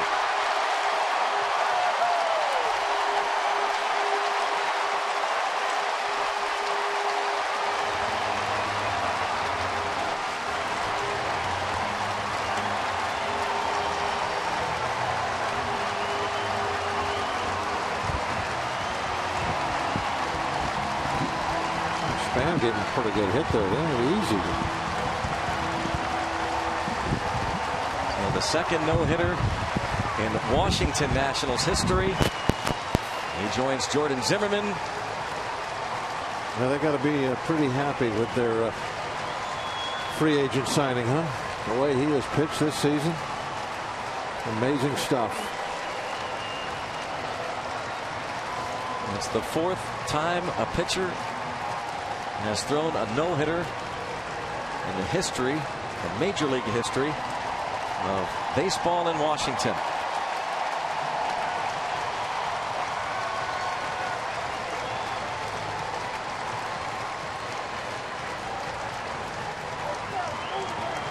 Scherzer came within an out of the perfect game. He hit Jose Tabata, but then went right to work on Josh Harrison. And so for back-to-back starts, yeah, you really made Scherzer. that great point about the back-to-back starts he's had. The one-hitter against the Brewers, and here's the no-hitter against the Pirates. It's almost Johnny Vandermeer like. Yeah.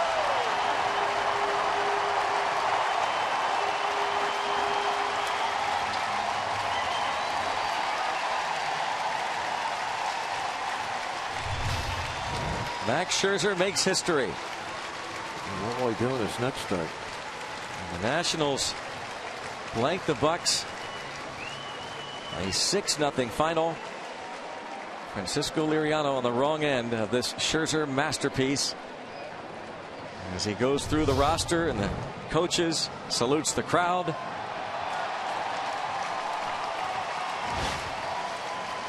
And gets dumped by the Gatorade. It'll be interesting to see, I'm sure, to do the post-game interview. It was he who introduced the chocolate syrup celebration. They probably have something going in that clubhouse right now at concoction. They got to be thinking of something up for him after the chocolate syrup. Oh, there it is. Yeah, there it is. The chocolate syrup shower for Max Scherzer.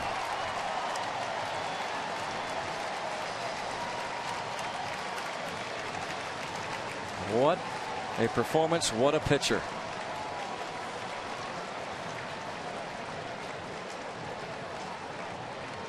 A no-hitter for Max Scherzer in his 14th start as a member of the Washington Nationals. How about the hat and the uniform top? I guess that'll look a little odd in the museum, won't it? Yep.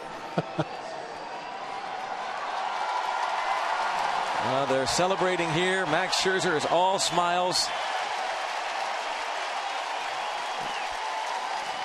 Again, saluting the crowd. And we'll send it back to Pittsburgh and Dan and Teague.